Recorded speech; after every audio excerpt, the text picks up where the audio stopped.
young woman that's watching this wants to be the next Diane von Furstenberg, what would you recommend? Be as true to yourself as you possibly can. The more you could be you, the happier you will be.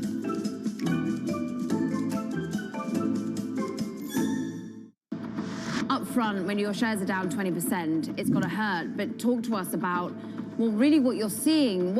Take us more forward-looking. Are you worried about people exiting pandemic era and going back to the gym, or are we going to work out at home more?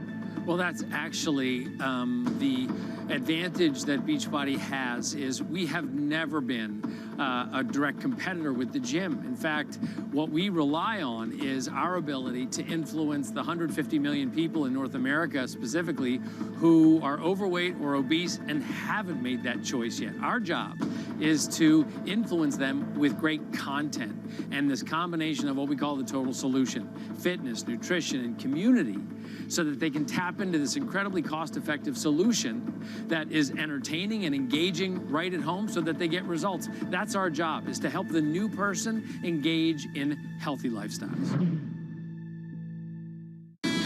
People are talking about Bloomberg surveillance. There's some guy out on Twitter who says, I look like I'm 101. I noticed that. Do you think I need a lift? Is it time What that did he say about me? What did that particular gentleman say about... Let's have a look. One of them is near 101 years of age. Which one would that be? The other has an ego in the orbit of Mars. Who's that? I have no idea. Mrs. Lisa, the only chance to productive conversation. It's a fairly accurate summary of this show, isn't it, Tom? The eyes, or should I do the whole thing?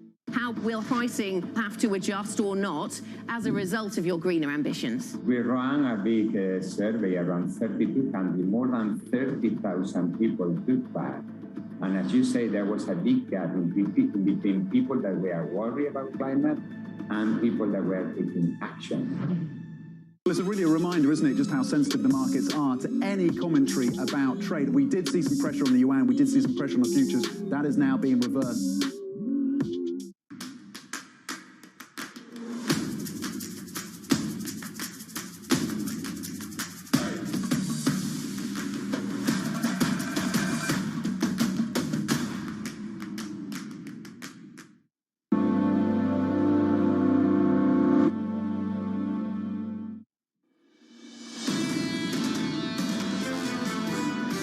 Right now, we're still waiting to see what's going to happen with the vaccines around Omicron. We know some of our tools work, our tests still work, we know masks still work, a lot of our treatments will still work on Omicron, and we may need boosters to improve our ability to protect people against this new variant. But I think right now we can say that getting your vaccine is still critically important.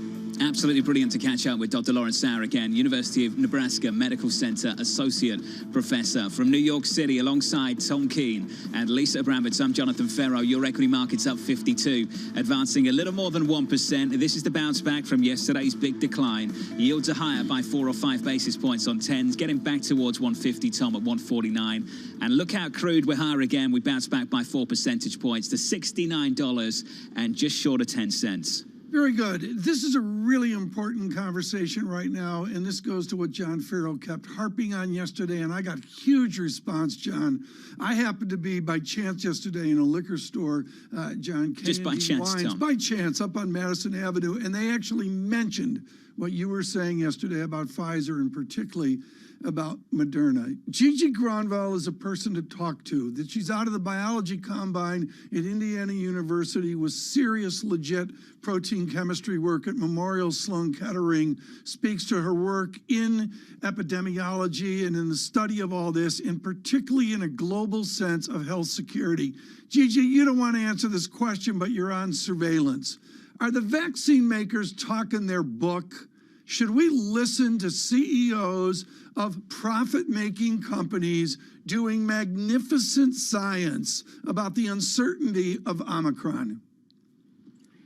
Well, the science will take time, and we know that. So going ahead of the science and being able to say what the vaccines are likely to do, how they're likely to perform, is full of uncertainty, and it's likely to be corrected once we get the data in. What should the president do? What should the president do? Well, I think the president is encouraging people to get vaccinated, and that's still a really good idea. I think it's very unlikely, even though there are a lot of mutations in Omicron, that the vaccine efficacy will drop to zero. That's not what most people are thinking. Most people are thinking there's going to be some degradation, but some degradation is better than having no protection at all. So please, get vaccinated and get your booster.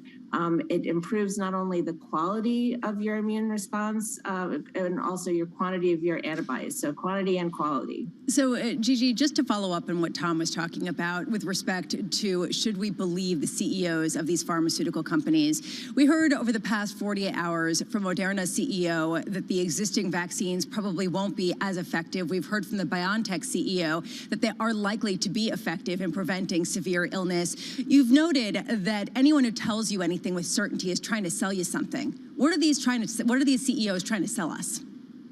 Well, they're trying to sell more doses, of course, and also the ability to recreate a vaccine that is more tailored to Omicron. That might be where we end up going, but for now, people should try to educate their immune system as best they can against this virus, and that means using the vaccines that are available. The other issue that we've been talking about extensively is the travel bans or possibly getting tested the day of rather than 3 days of when you travel in the United States or outside. How much do we see a sort of repeat of what we saw a year ago in terms of the knee-jerk reaction and not necessarily listening to the science? Yeah, I mean, so travel restrictions are a blunt instrument, that's for sure. And we are already seeing that there are cases of Omicron that are not where the travel ban is in effect. So that's one consideration. The consideration about testing within 24 hours, I mean, in technical terms, that sounds ideal. That would be great if people were tested within 24 hours before getting on a plane, et cetera. The logistics of that, I'm curious about how that's going to work. Rapid tests can be a great tool for this and give results within 30 minutes, but often rapid tests have this verification problem. So, I could take a test at home, but will you believe me that I'm negative? So we have to work all those details out, and I'm not quite sure how that's going to happen within 24 hours of a flight. Dr. Gronvall, the uninformed like me sort of go mRNA successful, antibody stuff not successful. Clearly that's too simplistic. But talk about that, about the success of these miracle moments from Pfizer and Moderna versus all the other stuff that's confusing within the media. Right. Do you mean the monoclonal antibodies? Yeah, that's something I can't pronounce. That's good. You can pronounce it, I can't. But like monoclonal antibodies. So monoclonals are super cool because they basically give people an immune response. You skip a step and you give people a very specific immune response to whatever you've designed the monoclonal antibodies against. The problem is that the monoclonal antibodies that we have right now for treatment were designed against an earlier version of SARS-CoV-2. So sometimes that's going to mean they're going to lose efficacy, and they're so specific that that's a higher risk. So yes, I mean that's an ongoing problem. On the other hand, you can make monoclonal antibodies that are targeted for this particular version of SARS-CoV-2. So hopefully that will be coming online soon. Gigi, I'm so pleased you brought up the testing within 24 hours. Tom, if they go to PCR and away from rapid, how do you get the results back in time? Can you imagine the challenge?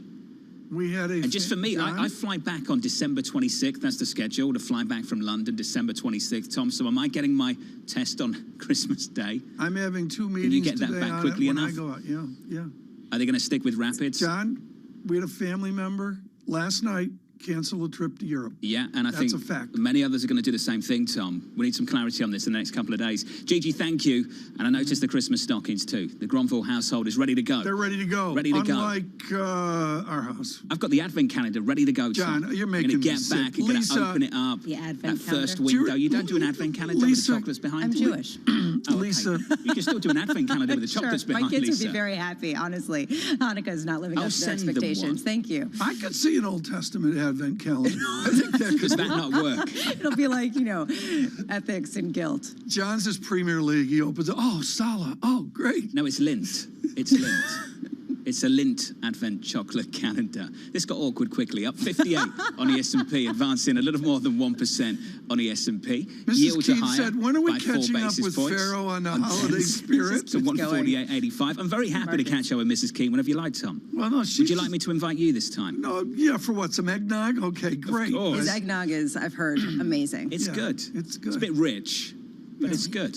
Euro dollar 113.24, negative 0.1%, and crude is higher by 4 percentage points to $69 and about 10 cents. Coming up on this bond market, Lisa's got tons of questions about what's happening with credit as spreads start to widen out over the last week or so. We'll be catching up with Marilyn Watson, the head of Global Fundamental Fixed Income Strategy over at BlackRock. That conversation is just around the corner, and we'll continue to work through those recent comments from Chairman Powell as we march towards a December 15th Federal Reserve meeting. Before we get there, we've got Payrolls Friday later this week. From New York City, this is Bloomberg.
There's a pretty good chance that you use products made by Meta every single day. If you've never heard of Meta, that's because it's the new name for Facebook Inc., the parent company of Facebook, Instagram, and WhatsApp. All right, perfect. In a spiffy presentation on Thursday, Mark Zuckerberg showed his vision for what he's dubbing the metaverse. That's a sort of mix of augmented and virtual reality worlds which will let the user explore virtual... Okay, traders, position closed on Euro. All of you guys who follow my trade, well done. We made a profit. We made profit £200. This is where we close our position. Okay, stay safe. I'll speak to you later. Let's move on. Let's see what other opportunity will give us to this trading day, Wednesday, 1st of December. Today, first day of winter. Okay, guys, stay safe. Associated with Facebook. But if this new company is going to be a success, or the new company vision is going to be a success, he will still have to deal with a lot of the same challenges that Facebook has faced. Concerns about privacy, content management, those are going to be just as pertinent, if not more so, in the metaverse as they are right now on Facebook's existing apps.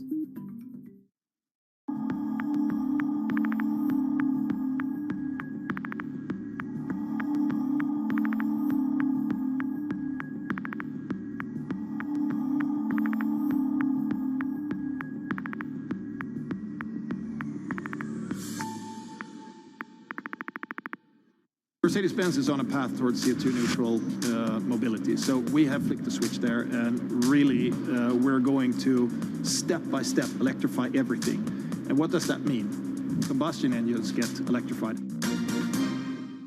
Today's CFOs are reshaping the C-suite, positioning companies to meet the next generation of challenges, breaking out of traditional roles to become Chief Future Officer. This week, find out how Lini Oberg is helping Marriott transform itself at a pivotal moment for the hotel industry. Part of our job is to make sure, what do customers want? What are they thinking that they want next year and the next year? Chief Future Officer, brought to you by Workday, Wednesday on Bloomberg.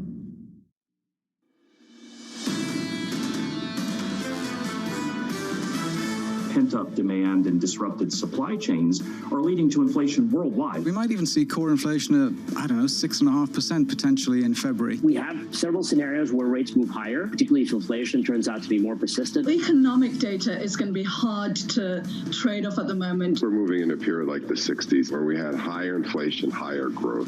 This is Bloomberg Surveillance with Tom Keene, Jonathan Ferro, and Lisa Abramowitz. The T word is dead. From New York City for our audience worldwide. Good morning, good morning. This is Bloomberg Surveillance Live on TV and radio alongside Tom Keene and Lisa Abramowitz. I'm Jonathan Ferro. Your equity market up 58, advancing a little more than 1 percentage point. Bouncing back from yesterday, Tom, how much of a pivot have we just seen from the Federal Reserve Chair? We've had a pivot back and up and down. We're going to see it again today with the House, John, and maybe we're going to get a reaffirmation of the pivot made yesterday. He's talking his book, and his book is a data. John, the data's 10 a.m. this morning, ISM Manufacturing. The survey is for a nice tick up in this recovering American economy. That happens, it doesn't happen, Jerome Powell will see. Day two, Lisa, for the chairman, a few hours away. Yeah, my takeaway is listen to Fed Vice Chair Rich Clarida, who seemed to signal this about a week ago. How much are we going to see him push back against market volatility, basically saying that they will remain the put should the things get too wild? You asked a question earlier, John. This, to me, is the key question. What constitutes tight financial conditions? Peter Schiff started this over the weekend. It's his fault. Peter Schiff started this over the weekend. He came into this week question. and he said, how durable is that Fed put in with a backdrop like the one we've got? So if you think about the last test, Tom, that we got, it was the back end of 2018, December 2018. Inflation then was in and around 2%. Right now it's in and around 6%. Do they have the space to do what they have done repeatedly over the last 10 years in the era of activist central banking? And Peter would say, look at the actual movement of data, and the answer is off 6% inflation. We've had a crushed equity market down 3%. Down 3% from all-time highs. Crushed. We're spoiled, Tom. John, I think it's the point we're trying to make. I said this, and I've had a nice response on Twitter this morning. Folks on radio and TV, the adults are looking at the data, including the science data to come from the uncertainty of Omicron. They're looking at credit as well, and we'll do that in just a moment. That's I want to whip through yes. the price action. Your equity market this morning up 58 on the S&P, advancing a little more than 1 full percentage point. Yields lower at the long end yesterday, higher at the front end. This morning, higher through the whole curve, up 4 basis points on 10s to 148.51. Euro dollar 113.24. A meeting on December 16th you don't want to forget over at the ECB. Before that, we have to deal with the Federal Reserve. And Lisa, crude bouncing back too, approaching 70 again, $69.11. Such incredible volatility throughout the morning. I'm sure we'll be talking about positioning and what this means in terms of how much conviction there was built into the market versus people trying to risk manage heading into year end. We've been talking all morning. Day two on Capitol Hill, 10 a.m. Fed Chair Jay Powell, Treasury Secretary Janet Yellen testifying before the House Financial Services Committee. As John was saying, the T word, transitory, dead. Perhaps it's because consumer price inflation running at the hottest level going back to 1990. How much are they going to respond to exactly that dynamic, John, that you were just talking about, the contracting yield curve?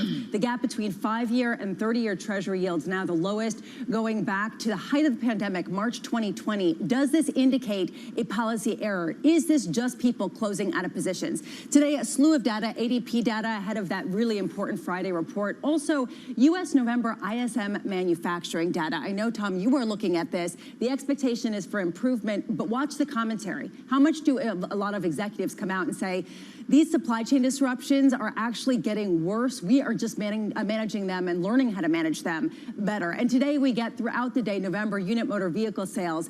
To me, again, this is the question. How are they grappling with supply chain disruptions, with price hikes that have led the sentiment index around buying vehicles falling to the lowest levels going back to the late 1970s? How much can they get ahead of that, John, given the fact that this is such a significant part of the consumer economy? Lisa, thank you. Here's a headline for you. The EU Commission President Ursula von der Leyen speaking right now, saying 77% of adults in the EU have been vaccinated, and she wants to see more. Tom Keene, here's the headline. Mandatory vaccination needs to be discussed. We need a common approach to vaccination. Mandatory vaccination needs to be discussed. This is really, really important, John. I'm looking at the Mayo Clinic data for America. Just the apples to oranges here is 77% EU, 59% America, and there's some kids news involved in there. John, 40 to 50, 69% in America. 25 to 39, 61% in America. I believe we're behind Europe. Imagine the pushback, Tom, not just in Europe. Imagine the pushback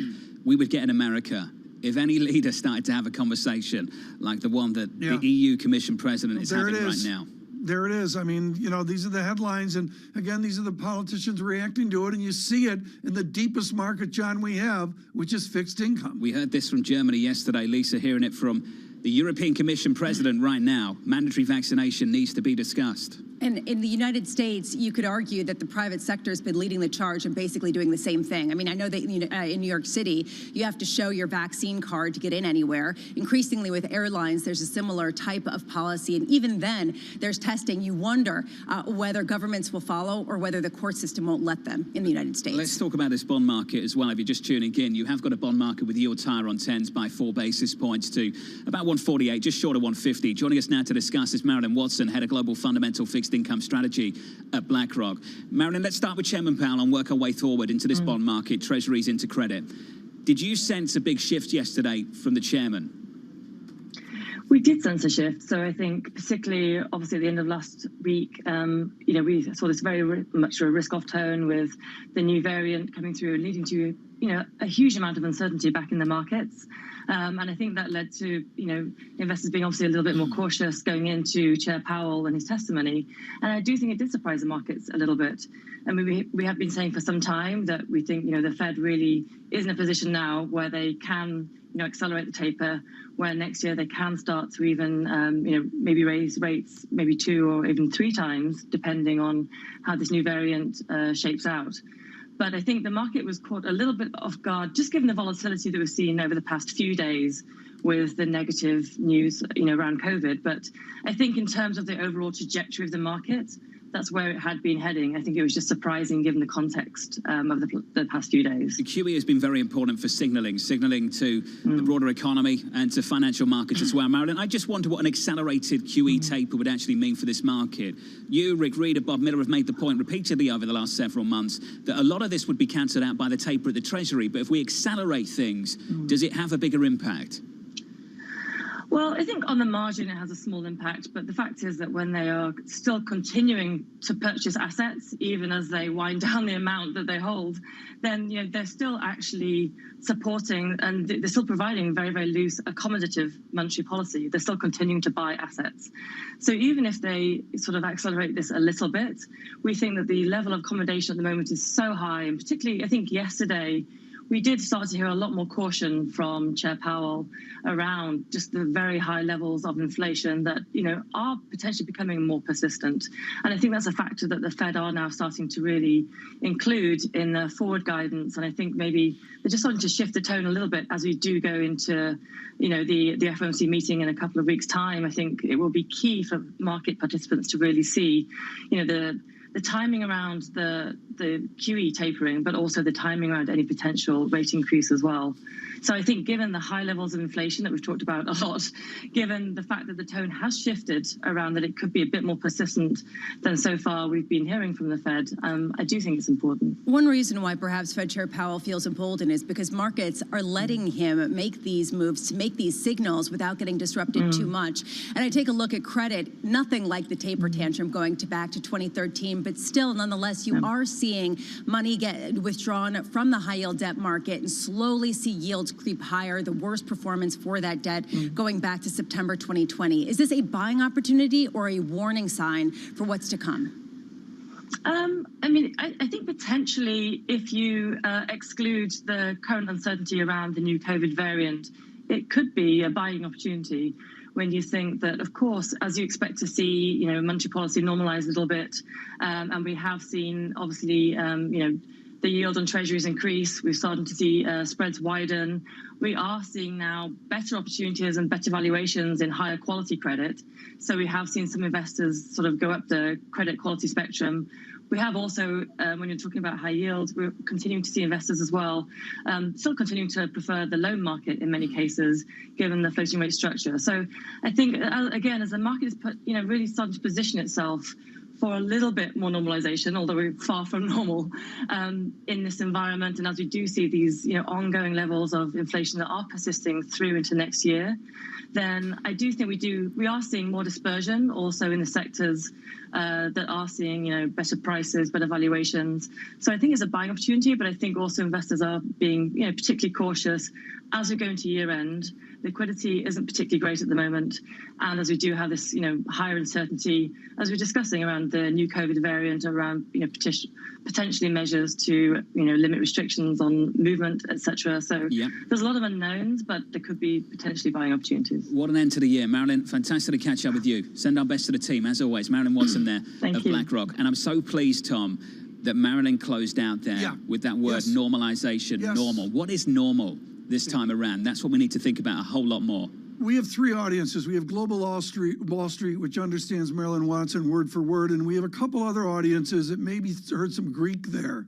That was absolutely brilliant, John, on what you do in fixed income when you're not making the coupon, you've forgotten about total return, and you're managing to not have price go down. And the key word she said was dispersion. Their dispersion of choices. The choices you have to make to try to be sure yield up, price down, bad outcome. Jens Nordvig of Exante, what did he call it, Lisa? Risk management. Risk management into year end. People have made so much money in 2021. Not in bonds. Why? Have they in bonds? No, they have not in bonds. And this, to me, is probably the reason why you're seeing government debt outperform, right? It's a reversal of what we saw earlier in the year. Not in bonds, but in credit they have, and in credit, certainly the riskiest credit, perhaps people are taking chips off the table. It's that line that always frustrates me, always annoys me. The easy money's been made. You know that line, does it ever feel easy? I don't think it ever feels easy. At the time. Every day. At the time. It's always easy looking back. Never easy. I'm telling you, my outlook is going to come out next year at the end of the year. You sounded bullish last week. Okay, we all heard bullish on the economy is different than bullish on here markets. We go. Yep, that's right. Futures up 55 on the S&P. Bob Michael at JP Morgan Asset Management on this bond market in the next ad. Don't miss it. It's coming up right here on Bloomberg TV and radio. This is Bloomberg Surveillance. With the First Word News, I'm Rishika Gupta. Federal Reserve Chair Jerome Powell has given a clear sign that the central bank is shifting to tighter monetary policy. He told Congress it's time to quit using the word transitory when talking about inflation. Powell acknowledged that the trend of rising prices is proving more powerful and persistent than expected. The US and Japan are amongst the countries ready to impose new travel restrictions to restrict the spread of the Omicron variant. President Biden is expected to require all air travelers to the US to be tested within a day of their departure. Meanwhile, Japan will deny re-entry to foreign nationals returning from 10 African nations, and Japanese airlines have halted new inbound bookings for this month. A U.S. advisory panel has narrowly recommended approval of Merck's coronavirus pill, but only after a lengthy debate about the safety of the potentially game-changing treatment. The pill is intended to treat mild to moderate COVID in adults at risk of developing severe illness. And Tel Aviv has moved past Hong Kong and Singapore to become the world's most expensive place to live in. That's according to the Economist Intelligence Unit. The soaring Israeli shekel and price hikes for food and transport were the main factors in Tel Aviv taking the top spot. Global news 24 hours a day on air and on Bloomberg Quick Take, powered by more than 2,700 journalists and analysts in more than 120 countries. I'm Rishika Gupta. This is Bloomberg.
reducing global warming continues to be an uphill battle in the fight against climate change.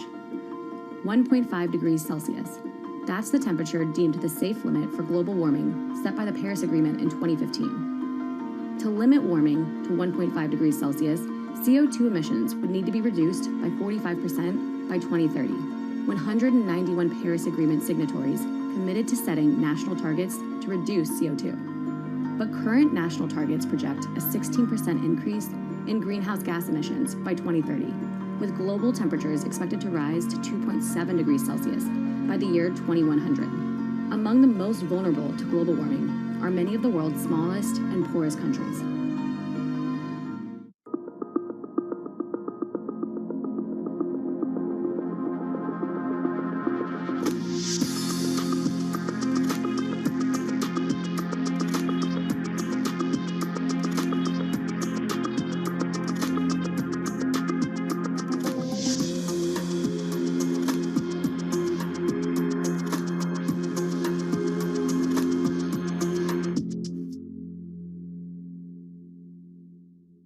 Do you think competition is going to look like? Do you think there is going to be a price war? As you say, the fares are available now. You're suggesting they may not be there for forever. But nevertheless, talk to me about what you think the competitive landscape is going to look like here. We've seen a bit of departures in this market, and this market has three very strong joint ventures that compete head-to-head daily to win the hearts and minds of consumers and businesses in the United Kingdom. So I don't see a difference in the competition. I think we've all focused on Heathrow as the major hub in the United Kingdom, connecting, of course, the U.S., New York, Los Angeles, and other locations. So I see this as a continuation of competition. We've been waiting for the day that we can compete strongly in the marketplace after such a long period of time where it's only been one directional traffic from the U.S. to the U.K., and now it's open, of course, to U.K. nationals. You mentioned Heathrow. What about Gatwick? We made a very tough decision in March of last year to really focus our efforts at Heathrow. Bloomberg has enhanced search on the terminal to deliver what you need when you need it. Now, you can simply type phrases in everyday English in the command line. Compare financials. Find people. Analyze markets. You can enter phrases or ask questions. What do you want to know today? Ask a question or visit SearchGo to find answers now. The October jobs report beat expectations for job creation. We're experiencing the strongest economic recovery in the world. Will we get another great jobs report for the holidays? Find out Friday on Bloomberg Television and Radio.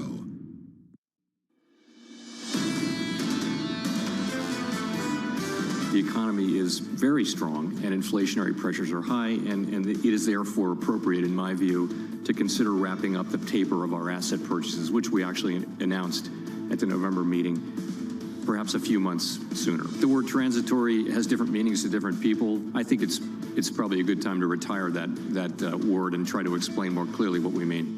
A man looking to secure a second term, not implying anything, the Federal Reserve Chairman. No, of course Jay not. Powell in front of the Senate Banking Committee.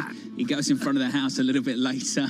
You can draw your own conclusions, TK. Futures up by 58 on the S&P, advancing 1.28%. Yield time by 3 basis points to 148. Just saying, a lot's changed since that November meeting, Tom. Then he just decided to taper. Yeah, have some more eggnog. John, I want to notice yesterday afternoon, we talked about this yesterday before I get to Jack Fitzpatrick in Washington. Euro Swissy touchdown, strong Swiss franc under 104 and got down to a 103 something yesterday. To me, John, that really showed the emotion that you saw yesterday. And Tom, the whole way down on Euro Swiss, I would go over to Switzerland and catch up with the S&P president, President Jordan, and every single time we'd talk about the currency, he would say that it was too strong. Yeah. What are you going to do about it? It's too strong. It's too strong at 110. It's too strong at 104. Back to a 104 yesterday. Jeff Fitzpatrick is in Washington going, what are they talking about? And he joins us now, our Bloomberg government reporter, launching into December. Jack, this president launches into December. What does he want to celebrate New Year's Eve? December, I think, in Washington is less going to be about celebrations than getting by. Yes, Democrats do want to get their main social tax and spending bill done by the end of the calendar year. Is that realistic? It's looking very challenging. What they need to do is fund the government, and they very likely need to address the debt limit, though that's a fuzzy deadline that maybe could go into January. They're also struggling to get their main defense authorization bill going. They are cutting it very close with the government funding deadline that is Friday night. So really this month is going to be an extremely hectic month, primarily on Capitol Hill, meeting deadlines that are going to be difficult, and that could push back the main legislative agenda that Democrats have and make it tougher to get that big bill done in December because they've got so much else going on. What is the power of Republicans at this moment? Right now, in order to avoid a shutdown Friday night after midnight, any Republican could hold this up and seemingly cause a shutdown. It's a little close, but they're going to rely on unanimous consent requests to skip some procedural stuff in the Senate, because if they don't have unanimous consent, they would probably take 5 or 6 days to get this done. So any Republican right now, if they really wanted to, probably could shut the government down. They are trying to amend the defense authorization bill. One of the primary things they're looking at is reinstating the sanctions over Nord Stream 2. That's something Republicans want to attach to that bill. They can slow things down and have significant changes because bipartisanship is necessary for funding and for defense authorization, if not the tax and spending bill. Has the new strain of COVID changed the conversation at all in D.C.? Not these conversations. There is a question right now as to whether they're going to need to change policies and funding measures to respond specifically to this Omicron variant. But they're not really talking about that right now in terms of what's going in these bills. And really, the conservatives in the Senate who are talking about holding up the funding bill are doing so in opposition to vaccine mandates. So there's really not a push by anybody to change the legislative agenda as it stands right now in response to this variant. The reason why I ask that is because initially, in a conversation still going on in Capitol Hill, people talk about how the first round of stimulus was good, the one that was earlier this year was overkill, and what led to the inflationary surge that we're seeing. Has that conversation shifted around more stimulus based on the fact that this pandemic may be kicking around for a lot longer than people previously expected? We're definitely past the point of even Democrats saying that a true stimulus is necessary. That's why there's so much talk about how to pay for and offset the cost of the provisions in this social tax and spending bill. The question is whether they really do pay for it and how much of the spending is front-loaded and how much of an inflationary impact that would have.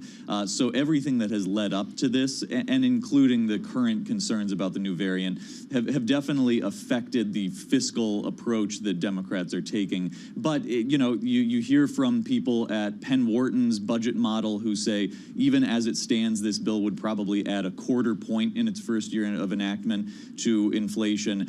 So Democrats are not backing down off their agenda because of that. But yes, it has changed the outlook. And when we talk about which are the nodes of the fight, I think about yesterday's testimony from Jay Powell and Treasury Secretary Janet Yellen. Heated controversy between the Congress members and senators and Treasury Secretary Yellen about whether this bill pays for itself. Can you talk a little bit about what the messaging is here and what the truth is?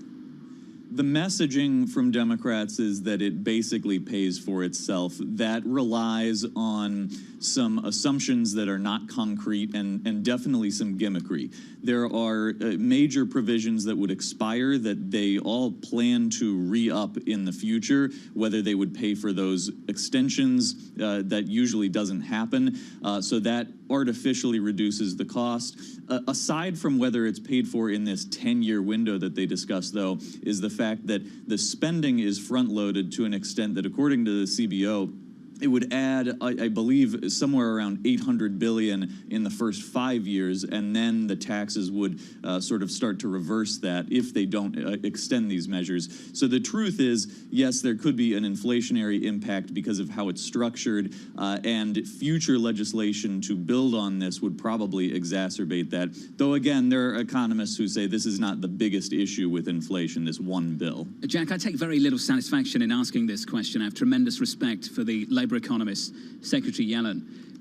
Is the administration happy with the job she's doing at the moment? What's the latest reporting in Washington? Yeah, there hasn't been a lot of negative feedback on Secretary Yellen. The Powell-Yellen combo has proven reasonably popular. To be honest, there's been so much on lawmakers' plates figuring out exactly what their stance is with Powell on the monetary side and the debate over this legislation that Yellen, who was respected coming in, maybe has almost flown under the radar, at least to the extent that she hasn't been the main point of criticism, at least. Jack, good to catch up. Jack Fitzpatrick. Jack, thanks. Thank you, sir.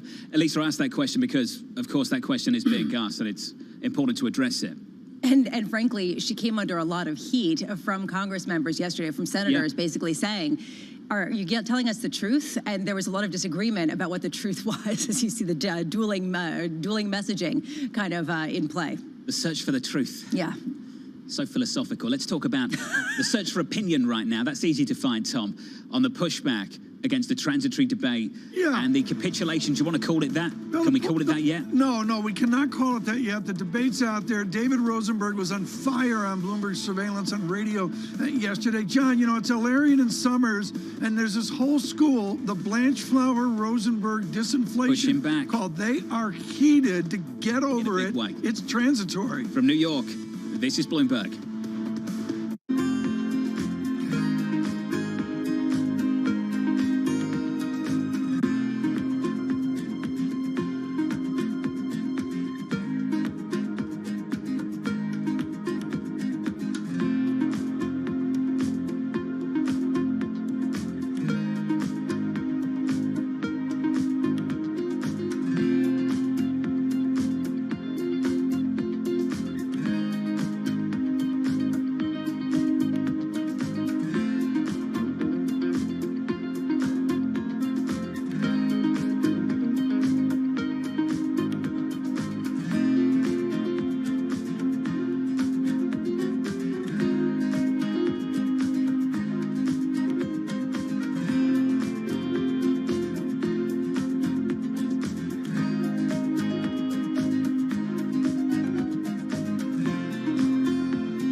Access the financial world on demand. Hear from leading economists, policymakers, and industry experts via live and on-demand webinars, only from Bloomberg. Start exploring to see what's moving the markets. Visit Bloomberg.com/webinars. Right now, about half of U.S. households invest. We'd like to get that number up to 95+%. Investing should be as ubiquitous as shopping online. It should just be something that people do.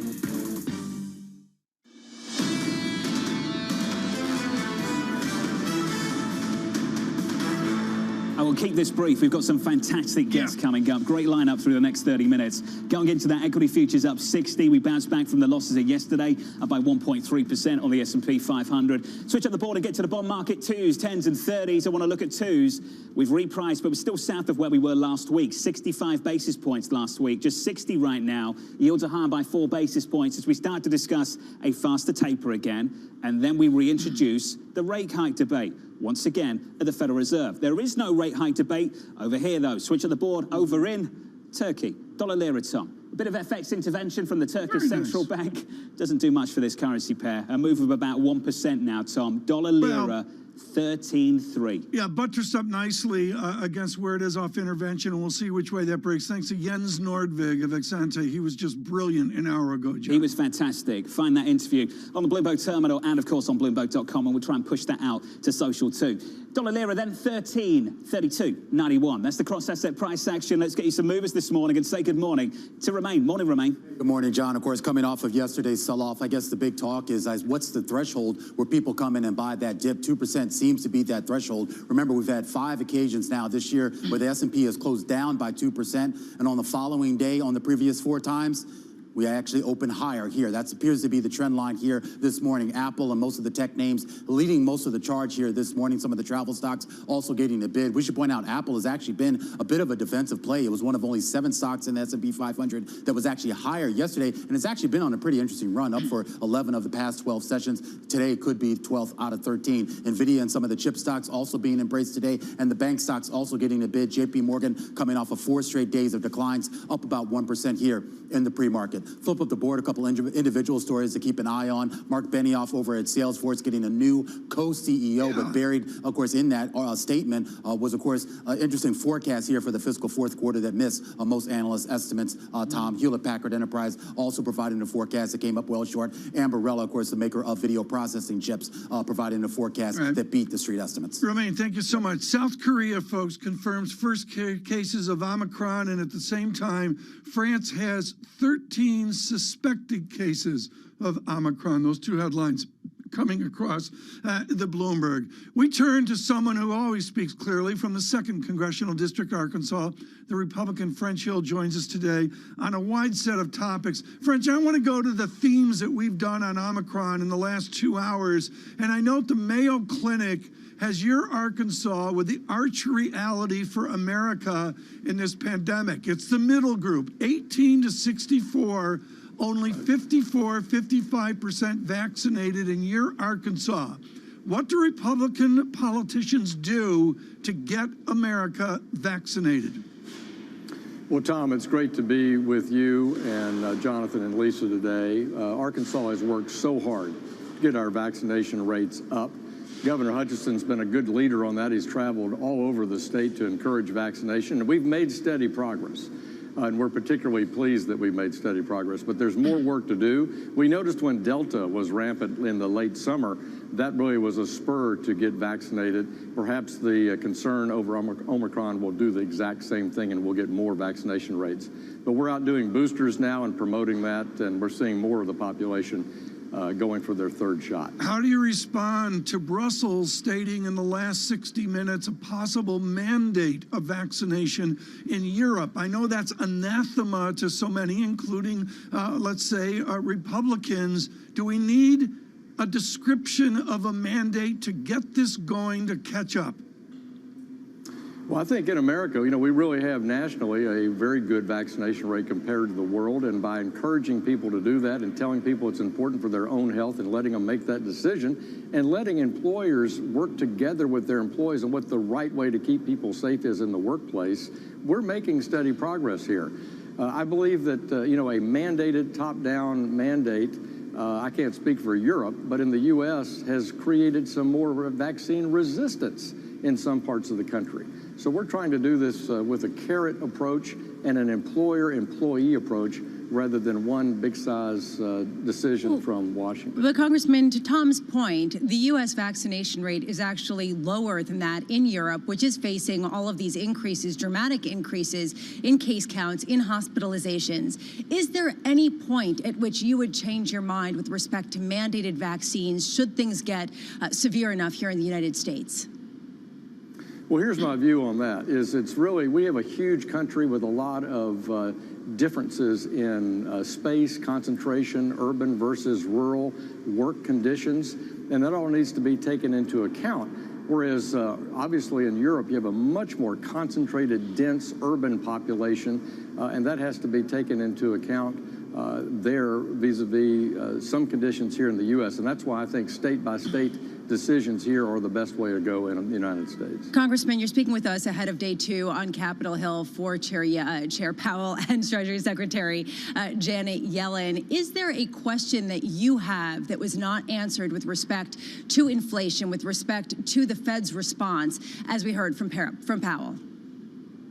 Well, first, I was glad to hear Jay Powell finally, after a year of urging him, be more accepting of the fact that inflation might not be transitory and that he was going to retire the term. So first and foremost, I think that's important, step one, to accept the possibility that we have higher inflation expectations and they're not being recognized in the market. They're not being recognized by either the fiscal policy leadership here in Washington or the monetary policy leadership. So that's point one. My question would be, should we have started earlier, number one, because look at the reverse repo activity by the Fed since June. It's been growing weekly. It peaked around $1.6 trillion in September. That tells me that they're also daily taking a lot of funding out of the system, which means there's, in my view, potentially too many reserves out there, which is, again, I think, inflationary.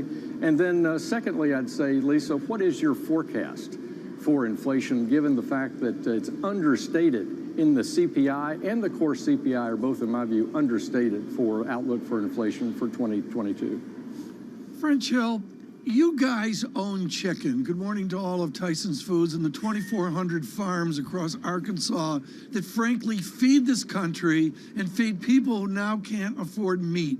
I want to know anecdotally from you as banker of Little Rock, what's the chicken business tell you about inflation? Well, the chicken business tells me that it's a very popular protein in the United States when you have wings that cost more per pound than white breast meat. So it's booming out there, both at the grocery store and in the retail restaurant business. So chicken is feeling the effects of inflation and transportation challenges, but Tyson has done well, and you'll see that, in my view, that chicken continues to be one of the most popular sources of protein across the nation. What do you do when you go to the congressional lunchroom? Like, do you order chicken as everybody else has a 16-ounce steak like John Farrow eats? I know Jonathan's got expensive taste, but I'm a chicken guy. Chicken and rice are fine with me. Congressman, where's he taking this interview? I've just been waiting to ask you, do you watch Bama, Georgia this weekend? Does the man from Arkansas watch Alabama, Georgia this weekend? Absolutely. Absolutely. These two teams are amazing. They're going to go. This is the battle of the SEC, and I'm a lean Georgia on this one. I think they're going to beat Alabama. Is the next football coach to get hired going to get hired for the GDP of Arkansas? Absolutely not. Sam Pittman is an outstanding coach. Yeah. And we let Notre Dame and people like that export their coaches. We work hard to recruit and keep our coaches. There we go. That's the thing we were looking for. Congressman, it's going to catch up. Chicken for life, John. French Hill, thank you, sir. Tom, I don't think people outside the States realize just how much those college football coaches earn. We're talking serious money, close to $10 million. I didn't grow up with this, John, and at 17 years old, Ralphie the Buffalo came out on the football field, Colorado, I believe, Oklahoma, 2 and 3 in the nation, whatever. It was wonderful. And it is unique to America. That's all I can say. It is absolutely original to America. These interviews sometimes, Tom, are pretty original. I love that, Did by you the like way. that, Lisa? That was amazing. Just It the was way inflation, blah, blah, blah, inflation, chicken. You own chicken. Hey, look, I love it. seriously, come on. And, you know, he's selling it, and I'm busting his chops, Sure. and he knows that. The bottom line, John, you go to the meat counter in America, and a lot of people are going to the right, and they're looking at the chicken. Hey, TK, it's not a You're joke. not wrong. They're living it. They're living it, and you're right to bring it up. Well, I did okay there, John? You did Can I fantastic. stay around? That's brilliant. That was brilliant, Tom. You can stick around. Okay. Right now, Jim Zelder joins us now, co-president of Apollo. We've got a wonderful half hour here, and we're thrilled that the gentleman from Apollo could join us this morning. Jim, I'm not going to ask you about chicken, but I'm going to ask you the question that everyone in global Wall Street and New York Wall Street wants to know. Where is Apollo in 5 years? Oh, it's a great question. You know, we spent, first of all, thanks for having me on this morning.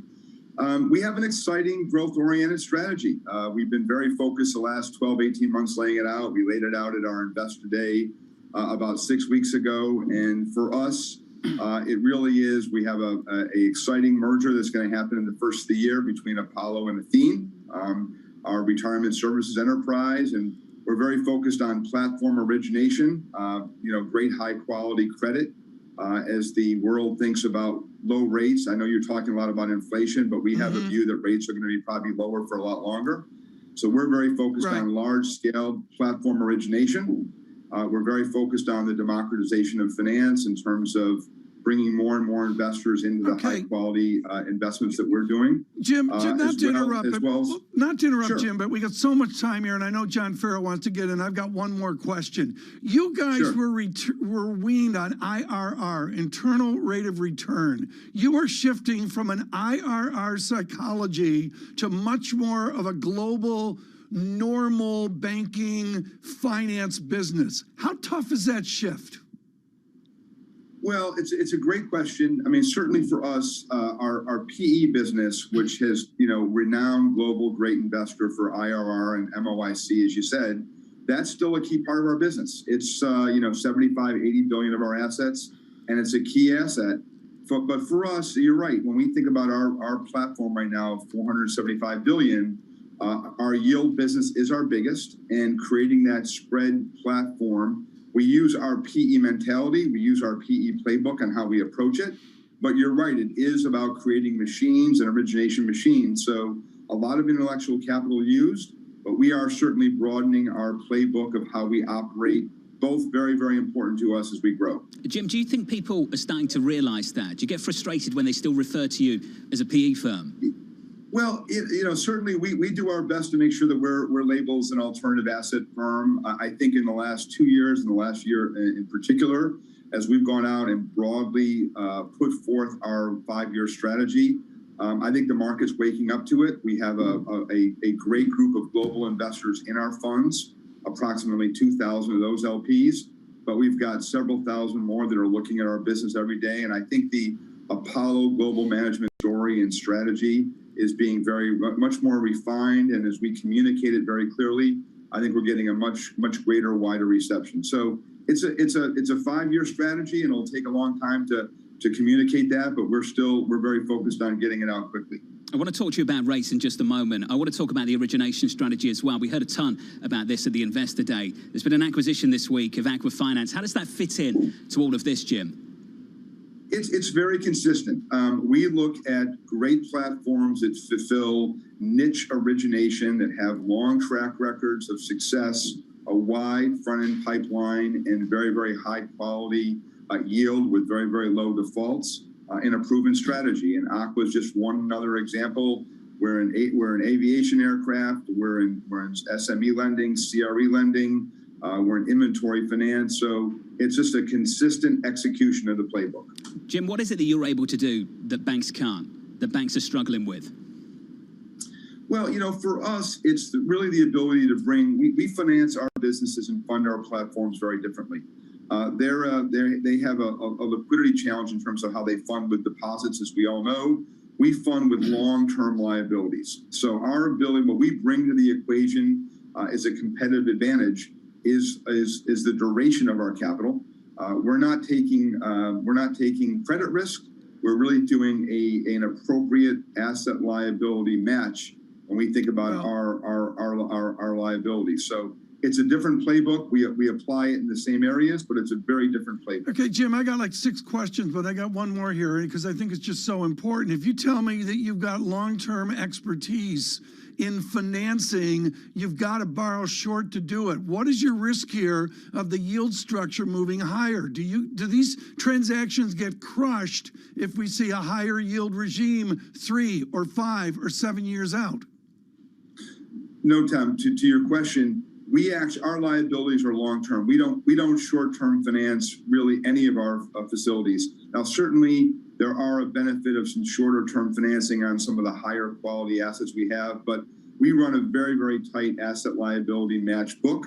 And so we're focused on sometimes the shape of the curve, but the duration of our liabilities is anywhere from 8 to 15 years. So we would really embrace a higher rate environment.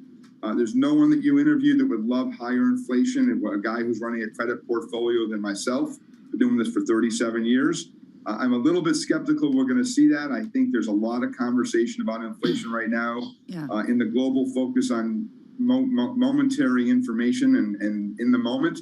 But I think in a couple of years, we're not going to be talking about this. But we have a well-insulated book is the bottom line. There's a flip side to the low rates, as you say, that are expected to probably persist for a very long time. That is that so much money has gone into these long duration strategies, and it's getting harder to eke out the returns that are so much bigger than in public markets. How are you preparing your clients, especially pensions that are seeking bogeys that are well beyond what you're getting on average yields? How are you preparing them for a lower yielding duration structure going forward, even in private assets? That is part and parcel the key to our entire strategy. You've nailed it. The reality is because of quantitative easing, because of these monetary policies, if it has a CUSIP on it, it's probably the liquidity function in the marketplace today has driven those assets to negligible spread and negligible yield. So the obvious path to success as an investor, endowment, pension fund, global investor is finding private markets and private origination. So the hallmark to our strategy is the backdrop which you just described, Lisa, which we think is going to be, we're in a business, we're fortunate. Every day it gets a bit better with the demographics of the globe in terms of savers, and with this situation where low rates. So from our perspective, it's all about trying to find that safe fixed income replacement instead of being in the public markets, picking up that incremental spread of 200 to 400 basis points. But Jim, and as Tom mentioned earlier, we're renowned as one of the great private equity investors on the globe. We still are, but that cost of capital is a 20% business for us. In these businesses, our cost of capital is 1 or 2%. So it's a completely different equation, but the same intellectual playbook as we apply it. Jim, talking about the demographics and how much money has gone into private credit, private assets in general, have you seen anything from your competitors that gets you nervous in terms of risk-taking with this locked-up capital that gets you thinking, this could end badly should there be some sort of bigger structural change? Well, listen, there's always, we saw, I think March and April of 2020 was a great test for private credit. And for private credit asset managers overall. And I think collectively, we certainly, obviously the Fed came to our rescue or came to the market's rescue. But the fact is, this is a robust asset class. It's our view that when the market thinks about anywhere from 7 to 10 trillion opportunity, we think that that's the pond. We're focused on the ocean of 40 to 50 trillion in terms of this broader fixed income replacement. In every environment in my 37 years, there's mistakes that are made, whether it's in debt, being priced as equity or vice versa. You have to make sure that you're disciplined. There are mistakes being made today, I am sure. We've been quite disciplined. It's all about having a wide funnel, saying yes out of 1 out of every 20 to 30 opportunities. And so we believe scale really runs to our benefit when we think about this origination. Much longer conversation I'd be happy to have. But from our perspective, there's no doubt that there's companies out there that are being funded today that will be distressed and restructuring opportunities of tomorrow. But our long-term track record in underwriting credit, low losses across our portfolio at Apollo, but also our platforms, is outstanding, and our investors share that view. Jim, before you go, you've been fantastic giving us so much time this morning, so thank you for that. Just a final question. To put a bow on this, you mentioned in this interview that you do think rates and yields will remain low. And I just wonder, Jim, what gives you that conviction? Because we've had a big debate on that over the last several weeks, and around the comments from Chairman Powell yesterday. What gives you confidence that that will remain true? Well, listen, I'm no smarter than anybody else. My crystal ball's no clearer, but certainly we have issues with the labor market. You have issues in the housing market. Those are both tight. There's probably several years of challenges with getting that to a more normal, but the great deflation impact of technology is something that we're going to be confronted with between demographics, between the demographics of the globe, between more and more savers, between quantitative easing. I believe in 24, 25, 26, this concept of higher inflation will be in the rearview mirror. Jim, it's good to catch up. We appreciate your time. Thanks for being with us. Come back soon. Jim, thank you. Jim Salter of Apollo. Tom Keene on an important conversation for this bond market, for rates, for yields, and beyond. And a vision that goes out farther than the short term. We like to do that on surveillance. Someone who has a vision to go out farther here with futures up 58, Dow futures up 317, is back to 1990. David Wilson, the Standard & Poor's 500 up 11% per year on your watch as you exit today from Bloomberg. Indeed. So it was an opportunity to kind of take a career summation. Go all Ibbotson on us. Yeah, something like that. Yeah. Looking at markets and really trying to get a sense of how they performed over my time at Bloomberg. And what's interesting is that, when you look at U.S. stocks, and I chose the Russell 3000 index, for a broad look, relative to any of the other asset classes, that I focused on, international stocks, U.S. bonds, international bonds, money markets, commodities. I mean, there's just no contest. No wonder the phrase, there is no alternative, known by Tina, became so popular over the last few years. I mean, you're talking about a 3,000% increase in the Russell 3000. Right. Of course, that reflects reinvested dividends, very much a part of that mix. 4 times as the gain you saw internationally with MSCI's ex-US index. We'll let Tina in with a question. All right. Well, Dave, this really does highlight the divergence in global economies. And I wonder, from your perspective, how much this really just tracks the change in tech and the predominance of it really led by the United States. Well, that is a big piece of it, no doubt. I mean, given the influence of the biggest companies now in, say the S&P 500, and even if you were to look at the Russell 3000, you'd see pretty much the same thing. I mean, you can make the distinction between, larger company indexes and smaller company indexes in terms of the influence of technology. But what you can't deny is what we've seen really going back to the 1990s, has been, a tech dominance, and it shows up in this comparison. David, you ran our equity shop. You literally invented equity coverage for Bloomberg as well. And you went out and wrote a book that was in plain English, unlike my book, and actually sold unlike my book. And when you look at the financial markets, it says, David Wilson, what is the biggest mistake people make about their fears, about the innate angst we all have? Well, perhaps acting on it too fast. I mean, if you ride out market declines, you tend to do well over time. I mean, I can remember just from a personal perspective, 2007, 2009, I think our assets, my wife and mine, down something like 40% over that time. And it was really tempting to kind of pull back and go into cash. Didn't do it. And the last 12 years have really justified that, steadfast approach. That's the long-term approach as well. And you're set up for retirement. What is your advice on retirement planning to our viewers and listeners? I mean, John, I can't retire until I think it's like 2040 or 50. What's your advice to get this done? Well, I will tell you this: that over the years, I sort of managed my own money, my wife's money a little bit. But when it came time to retire, Bitcoin brought in some help. I mean, that's the thing, financial advisors. So you could really feel kind of confident moving forward that you'd be able to, live the way you want to live. And, even if you weren't to make another dime over the next few decades. And, fortunately, we've been able to do that. So, I suppose that's one piece of advice I would provide. It's one thing to make money. Right. It's another thing to spend it. Is Mike going to let you take your keyboard home? on your desk? I haven't asked. I don't know. You know, that could be something here. But I mean, John, I'm going to tear up here. Look at the plastic he's got, folks. Those are honors that we get for weeks that we've been at Bloomberg. His own Weeks. Bloomberg Tower. Dave, it's good to catch up, sir. I'm going to catch up with you again a little bit later. Okay. So it's not happy retirement just yet.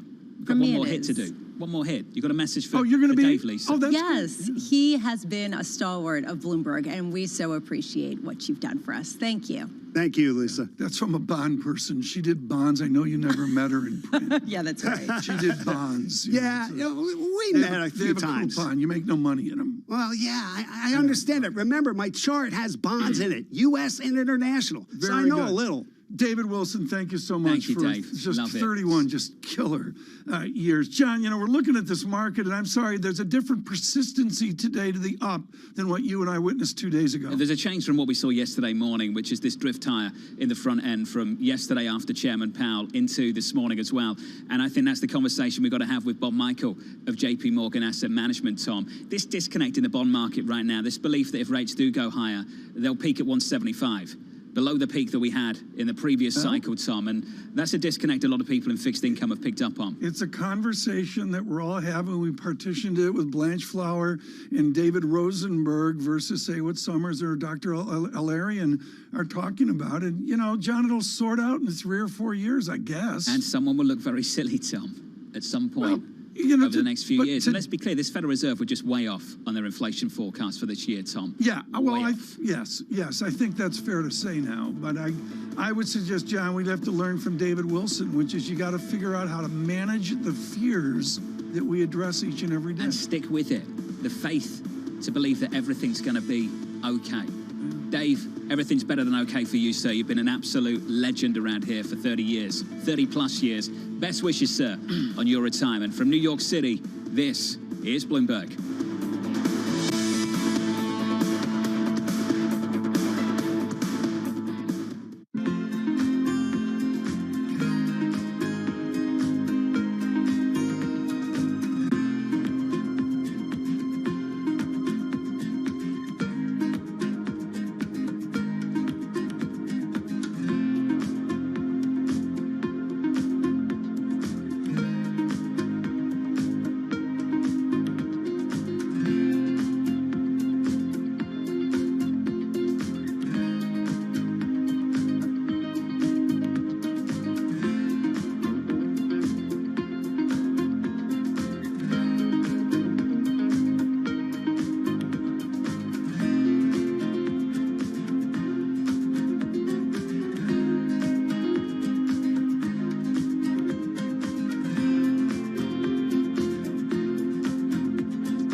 Years ago, Ewan Dixon was the first guy to do it. It's taken a century for us to change our propulsion system away from liquid fuels.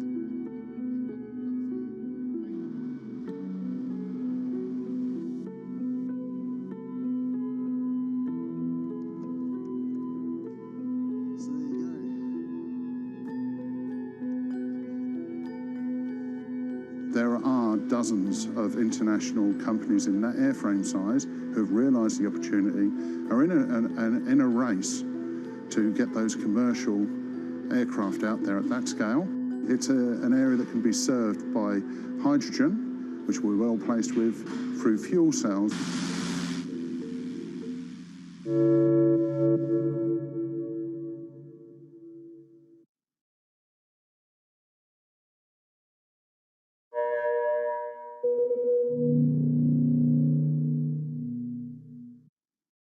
Today's CFOs are reshaping the C-suite, positioning companies to meet the next generation of challenges, breaking out of traditional roles to become Chief Future Officer. This week, find out how Leanie Oberg is helping Marriott transform itself at a pivotal moment for the hotel industry. Part of our job is to make sure, what do customers want? What are they thinking that they want next year and the next year? Chief Future Officer, brought to you by Workday, Wednesday on Bloomberg.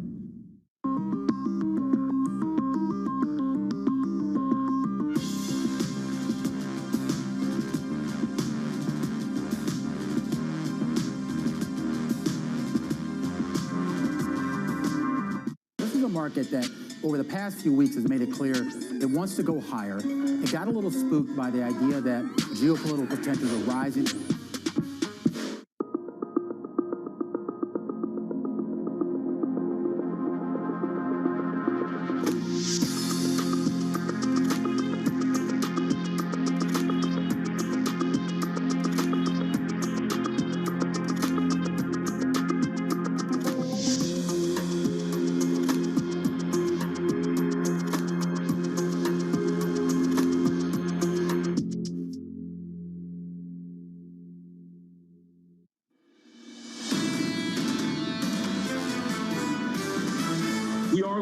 Change regime. We're looking at a Fed that's facing real inflation. The Fed put should be questioned when you have inflation. The Fed is already behind the curve. By the time you get to the back half of 2022, things will look very different. There's a very split opinion on the Fed, and if you're wrong, then you find yourself in a much worse position. This is Bloomberg Surveillance with Tom Keene, Jonathan Farrow, and Lisa Abramowitz. Good morning, everyone. Jonathan Farrow, Lisa Abramowitz, and Tom Keene on radio, on television. 2 hours of economic data at 10 o'clock. ISM manufacturing. John, in 15 minutes, will it be a better than good labor economy? And then it's on to payrolls on Friday as well, Tom. And then from there, I'll see you December 15th for Fed Chair Jay Powell and this Federal Reserve decision. Are we on a slow march, maybe a quicker march towards that rate hike? Is he betting on a buoyant economy? I think we've already got one, and that's the conclusion, Tom. And that was the conclusion you heard in his voice and his remarks from yesterday. What I'm trying to understand, if he's considering a quicker taper, is he also considering the next step? Because when you start talking about that, Tom, that's the debate the market will have. Well, Lisa, what will we hear from Chairman Powell today? I mean, the House is different than the Senate. It's a little more fractious. What do you think? Well, we hear a lot of political posturing in terms of particular issues that people want to push forward. I want to make a note, though. John Farrow just said that he's going to be looking forward to December 15th after that decision by the Federal Reserve. This is new. He was going to take the year off after November, and this is different. We have actually action that's going to potentially be there. I was going to be here for the 15th and the 16th. Honestly, Federal though, Reserve, okay, the hold on a ECB second. and the Bank of England then but away. Hasn't this gotten more interesting this year? I thought this week, to be honest with you, I thought this week that this central bank would become somewhat Omicron dependent going into that central bank decision. And the surprise from yesterday was that we didn't hear much of that from the chairman, Tom. But what's important here is the Omicron stories move forward. If you're just joining us on radio and television, Korea speaks, France speaks, and John von der Leyen in Brussels spoke, and that was something. Come on. Do we need a mandate? TK, can you imagine if we had those headlines stateside? There's the EU Commission president vocally saying this morning that she thinks we should consider mandatory vaccination across Europe. That's a big shift, Tom. We've seen it in the likes of Austria, Germany considering it too, now the whole of Europe. Our guest this moment is so important. We're going to get to the data rapidly here. John, I'm just going to say the data today more convincing than what we saw 2 days ago. We've got a bounce again. We're up 55 on the S&P, advancing 1.2%. A bounce on 10-year Treasury yields as well. Your 10-year up 3 basis points to 147.49. A bounce in crude, 68.69, up by 3.8%. And finally, a bit of movement in the 2-year after Chairman Powell yesterday and again this morning. We approach again, Tom, 60 basis points at the front end of the curve. And we're looking at oil as well. Jeff Curry of Goldman Sachs out with an important perspective on oil today, really saying everybody calm down, everybody's exiting. There's some gamma talk in there as well, and he's more optimistic about a move back up. Right now on fixed income, Bob Michael joins us here for a good conversation to say he's head of global fixed income, currency, commodities at JP Morgan Asset Management. Barely describes the ability here. Do you buy the dip in bonds? I'm totally confused about what to do with full faith and credit or just credit right now? Do you clip the coupon? Do you buy it, or do you just go to cash? Which is it? You sell government bonds and you buy credit. There's been a tremendous repricing. You've had a flattening of the yield curve. There's a lot of concern that the Fed is going to move too quickly for the market and will lead to recession. And that's ultimately why the curve has inverted. That's nonsense. They're miles away from anything that looks normal. And I think this is an opportunity to get rid of any remaining government bonds you have, and then go back into the credit markets, go back into investment grade and high yield. You can do it in US and you can do it in Europe, and those are the things that you're buying on sale. Bob, that word normal, what does that word mean anymore? Well, for me, who's been around for 4 decades, it means getting the central banks out of the market and leaving it to people like me to price. And there's a very different operating model than what we're used to from the central banks. When I started in the business, the central banks extended credit to the banking system, and they controlled the cost of funding, and then they relied on the banks to extend credit into the economy. Now, they're controlling the cost of funding across the entire economy. It's gone too far. It's got to stop. And participants in the market like myself have to get involved again. Bob, that's a desire. Is it a forecast? What makes it a forecast? What makes it a forecast is Jay Powell yesterday, and Jay Powell saying it's time for them to exit the market, which I think they're going to do. They should announce that they're going to double the pace of tapering, so they should be out of the market by March.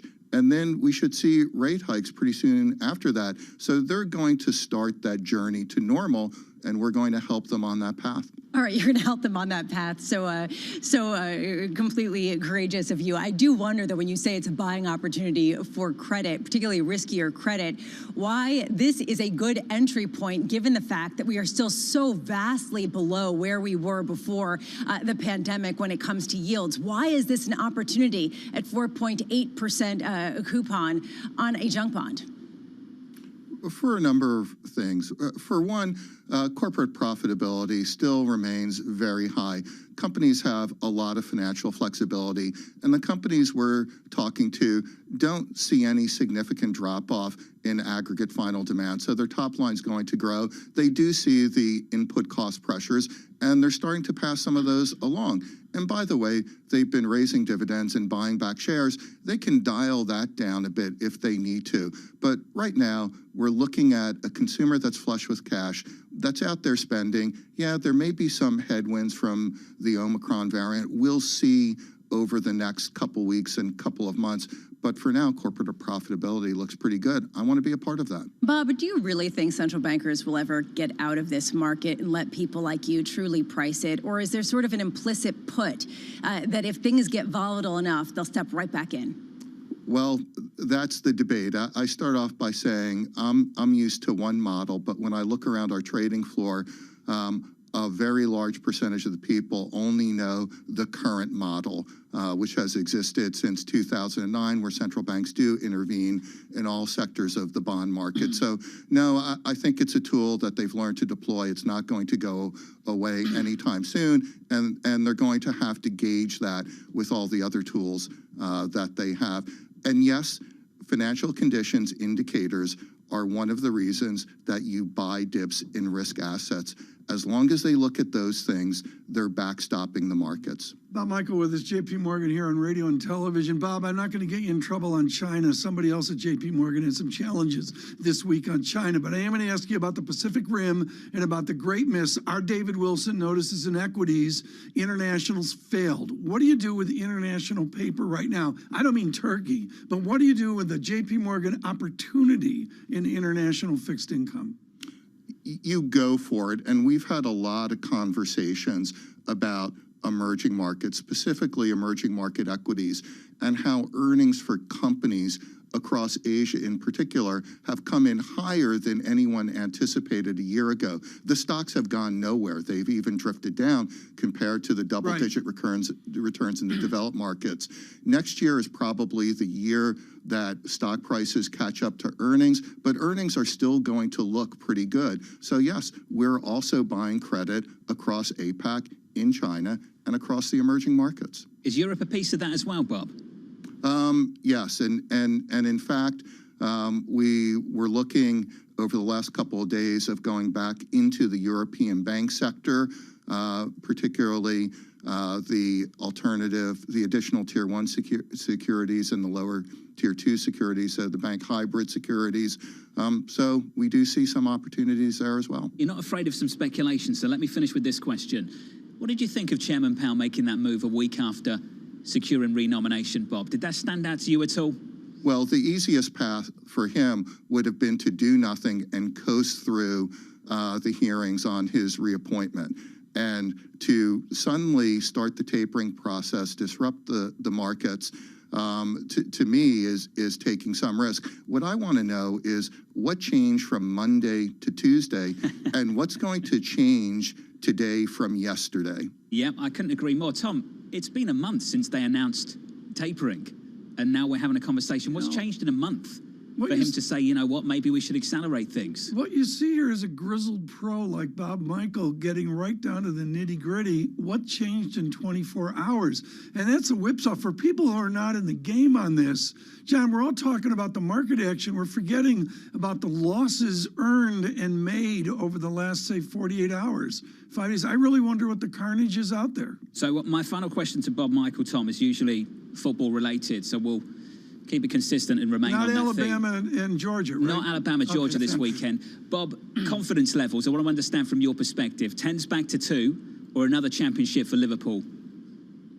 Another championship for Liverpool. That tells you off everything the charts. you need to know. They are a goal-scoring machine. Bob Michael at JP Morgan Asset Management. In the flesh. Bob, it's good to see you. There you go, TK. You asked the man in fixed income, is he more confident getting back to 2 on 10s or Liverpool getting another championship? I just hope it doesn't snow in the United Kingdom. I'm teed up and got the beverage of my choice ready for the tots. And they're like, snow. I'm like, what? Did you notice that we're going to lose the Premiership football off Hulu, Tom? That NBC Sports is going away. They're taking all the games to Peacock and don't get me USA. Going. I yell at Sweeney Peacock, about this. Paramount, Hulu. I yell at it's Paul Sweeney's fault. It's all there is to it. How many streaming devices do we need, Bob, to watch the football? Exactly. 5? It's a crime. It is a crime. Tom Keane, Bob Michael's looking at his watch. Lisa Bramis, Bob Michael. Bob, good to see you. Thank you, sir. Equities up 55 on the S&P, advancing 1.2%. From New York, with bond yields higher, 4 basis points to 148, and crude up to 68.28, up by 3.2%. For our audience worldwide, heard on radio, seen on TV, this is Bloomberg.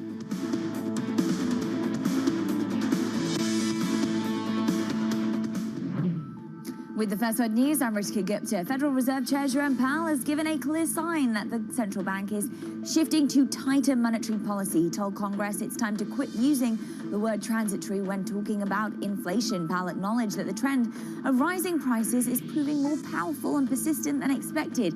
That could lead to interest rate hikes sooner than anticipated. The US and Japan are amongst the countries ready to impose new travel restrictions to restrict the spread of the Omicron variant. President Biden is expected to require all air travelers to the US to be tested within a day of their departure. Meanwhile, Japan will deny re-entry to foreign nationals returning from 10 African nations, and Japanese airlines have halted new inbound bookings for this month.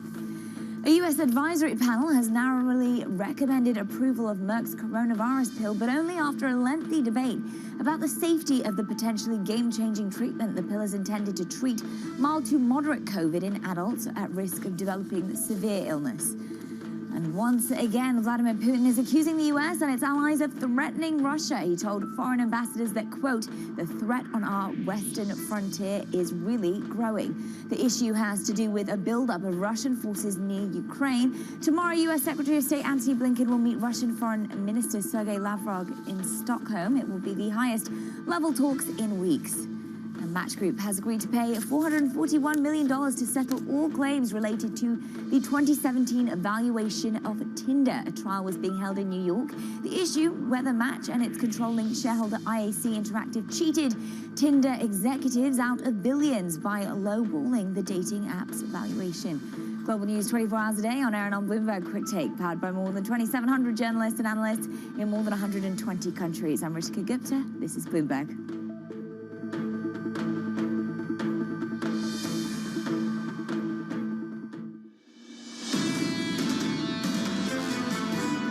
The economy is very strong and inflationary pressures are high, and it is therefore appropriate, in my view, to consider wrapping up the taper of our asset purchases, which we actually announced at the November meeting, perhaps a few months sooner.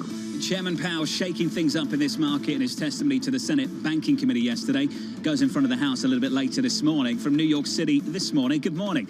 Tom Keene, Lisa Bravitz and Jonathan Ferro. Ahead of some ADP numbers, here's the price action. Equities up 54 on the S&P, advancing 1.2%. This equity market has been all over the place. The Nasdaq 100 up 213, advancing 1.3%. Into the bond market, yields down, yields up, yields down, yields up. Exactly. That's the story Friday, Monday, Tuesday, and again this Wednesday, Tom. Yields up 4 basis points to 148.34. Crude with a bounce up by 3.2%, 68.29. Euro dollar 113.14. Blame Mike McKee, Tom. Yeah. Payrolls around the corner. That next Fed meeting, December 15th. Yeah, 20 seconds here, John. And also, we need to note the real yield, negative 1.05, has done nothing here as we await for ADP. How much work do they need to do to tighten financial conditions? For all the talk, right. What are we, 2-3% away from all-time highs? We are so far away from the end of accommodation. We are so far away from that rare occurrence, restrictive as well. Lost all connection, Tom. Yeah, with and any Bob Michael was great on that. With any kind of meaning to the word of what normal is. Your ADP report is out, 5:34 with a number and more. Here's Mike McKee. Morning, Mike. Good morning, John. We're trying to figure out exactly where the numbers come out, but they do add more jobs than we had in the prior month from ADP. Last month, of course, was 400-something. While they've now revised it to 571. It's always hard to tell because they come back and significantly revise it. But 534,000 for the ADP employment change, which is better than the forecast of 525. And it does support the idea that we saw some improvement in November. A lot of analysts thinking that the November numbers have gotten better, and that will support the Fed in its efforts to move towards tapering a little bit more quickly because now they have enough people who have the jobs. No big moves on the back of these numbers, Mike, this morning, as you might expect off the back of ADP. Yields still higher at the front end by 3 basis points on 2s. Tom, on 10s, yields up 3 basis points to about 148. Yeah, 148, and it's a different feel than it was 2 days ago. Mike, because of this, and I know you're going to dive in and look at the subsections of ADP, and we go over this every month, but more than any other month, I'm tilted to 10 a.m. this morning and ISM manufacturing. How important is that to you, and how do you use the 10 a.m. data with what we see now at 8:15? Well, we're looking to see whether or not the manufacturing sector is strong, but there's really no question that it is at this point because everybody's buying goods. We have seen some signs that exports are ramping up, which will get an indication in the ISM numbers. And we have seen signs, obviously, that prices are remaining high. And so we'll be looking at the prices paid number for ISM. It's close to a record. And if that continues, then we're going to see the more pressure on the Fed to do something. You look at manufacturing in this ADP report, they're predicting 50,000 additional jobs were created in manufacturing, which would be a significant number and suggests that maybe some of the logjam in finding workers is easing a little bit. Well, Mike, the reason why so many people are trained heavily on the ADP report is not because it's so predictive, but because perhaps it'll give you some insight into Friday's payrolls report, which may be one of the most important jobs reports of the year, especially given the new data-dependent Federal Reserve. How much is there a connection between ADP, between the jobs report, and a real-time indicator of a labor market still in flux by a pandemic? Well, it depends on what you want to use it for. If you want to use it to predict the absolute number that you're going to get in terms of payrolls, it's not very good at that. But it does give you the magnitude and direction of the way things are going in general.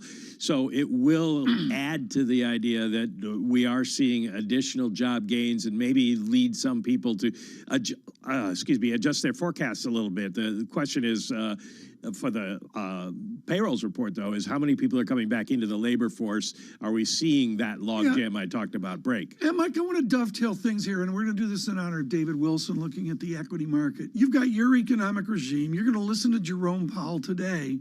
And what I notice is off of the crater of November 26th, Apple pre-market with a 168 level is up 7.6%. Is sort of the American stock. I mean, it seems like people are voting for technology, even though President Biden is worrying about a part of America that's not participating. Well, I think what's happened, Tom, is a little bit beyond my pay grade. Dave Wilson's better at this than I am. But when you have concerns about what's going to happen to the economy because of the virus, then people tend to think that tech stocks are going to be more valuable because people are going to be working from home and using more technology.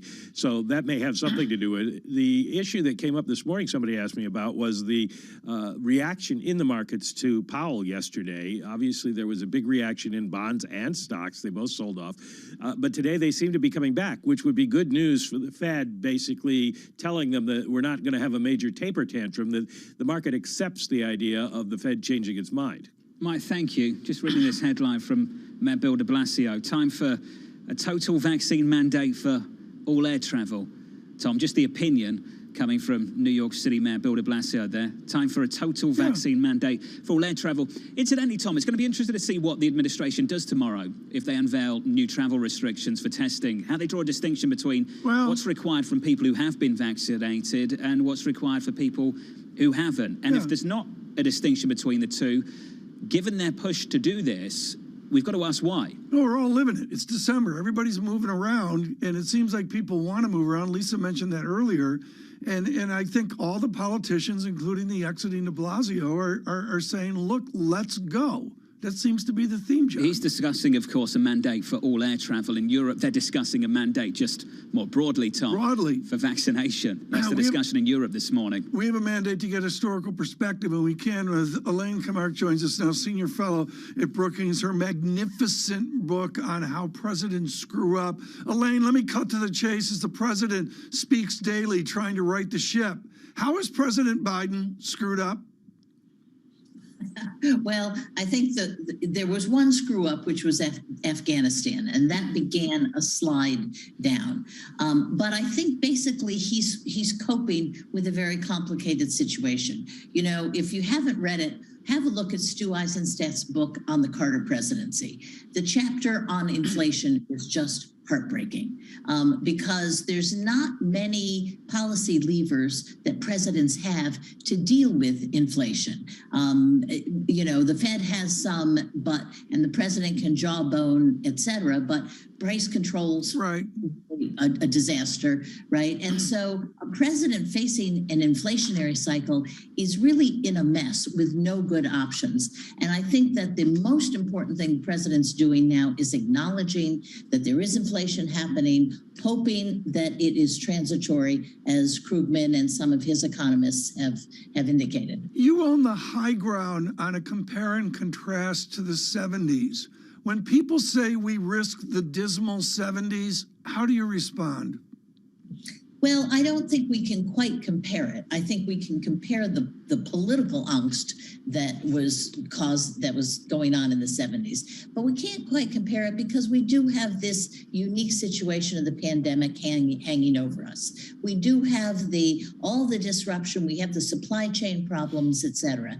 And so, you know, there are some people who think, well, we're going to come out of this just fine by the spring. Biden will have passed 2 major bills. The money will start flowing into the economy, where the log jams at the ports will be unjammed, et cetera. And people think that maybe by the spring, things are going to settle down just in time so that the midterm elections are not the bloodbath that some people think they're going to be. Is there any chance of that? Is there any chance that the Democrats can actually salvage the majority, certainly in the House? It'll be tough to salvage it in the House, but the Senate, I think, is quite doable.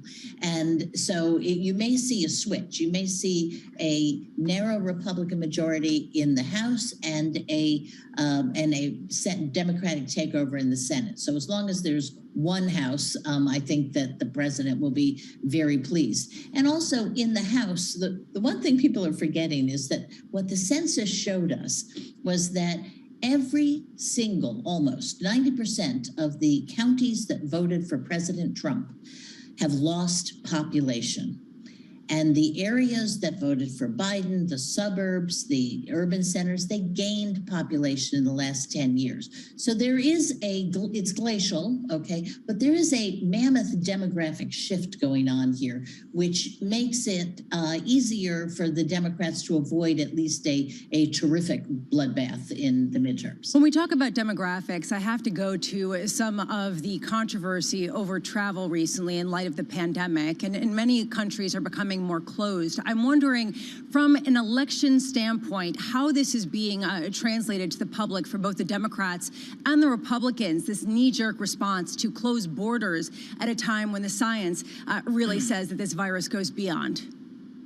Well, I think that this is one of the trickiest things politicians have to deal with, because clearly in not just our country, but all over the world, people are sick of staying home. They're sick of the closures. They're sick of the mandates.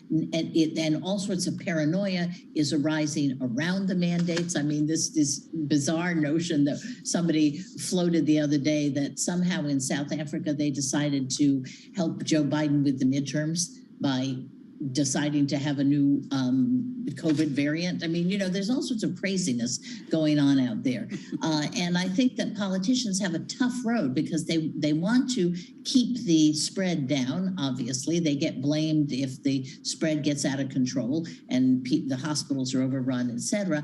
On the other hand, people are really sick of staying home. So they're going to have to push the vaccines, push the vaccines, push the vaccines, push testing as much as they can, and try to get through this period of time until we get to another long decline in the virus. It certainly helped get crude down. I'm not saying that was the intention, Elaine, of course. Crude 67.90, up 2% this morning. Elaine, thank you. It's good to catch up. Always enjoy hearing from you. Elaine Kmark there of Brookings. Tom Keene, your commodity market, a bounce back there too, up to 68, up more than 2% this morning. There's a million opinions out there. Again, Jeff Curry of Goldman Sachs writing it up on oil. Javier Blas thought it was so important. He gave it a substantial retweet here. And Jeff Curry, to summarize, looking for a real clearing of the market here, rampant selling against trades, and John, he would look that we reprice higher. Yeah, the outlook for demand, Tom, just got a sledgehammer taken to it in Friday's session, which I think the likes of Jeff Curry and others think maybe it was taken a little bit too far, too soon. From New York, for our audience worldwide, with equities up this morning, good morning. This is Bloomberg.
目前眼前状对我们军方来讲的话，我只跟委员报告，是我从军以来40多年以来看到真的是最严峻的时候。要翻台的话，它目前有这能力，都有的啊，但要看怎么一个结局。说我们不做任何挑衅啊，但如果把它激怒了，就跟我们人一样，你把我激怒了，我手上能力我也会发挥出来。所以2025是我们研判，它全面啊，我们这样研判的。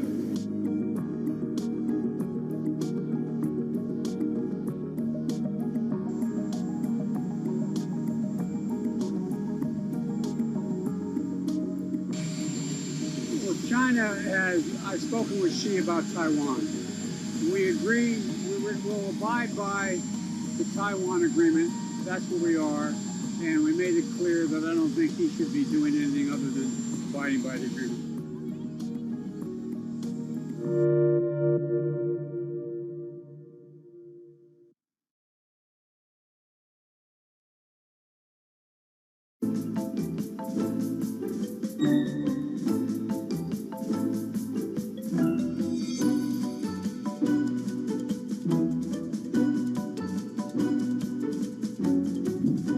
Any young woman that's watching this wants to be the next Diane von Furstenberg, what would you recommend? Be as true to yourself as you possibly can.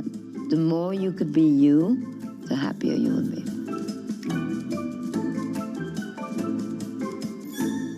How will pricing have to adjust or not as a result of your greener ambitions? We ran a big survey around 32 countries. More than 30,000 people took part. And as you say, there was a big gap in between people that were worried about climate and people that were taking action. BSO Now is your online home for weekly Boston Symphony Orchestra and Boston Pops performances. See new concerts that go behind the scenes, plus acclaimed archival concerts. Visit bso.org/now, where the music plays on. BSO season sponsor, Bank of America.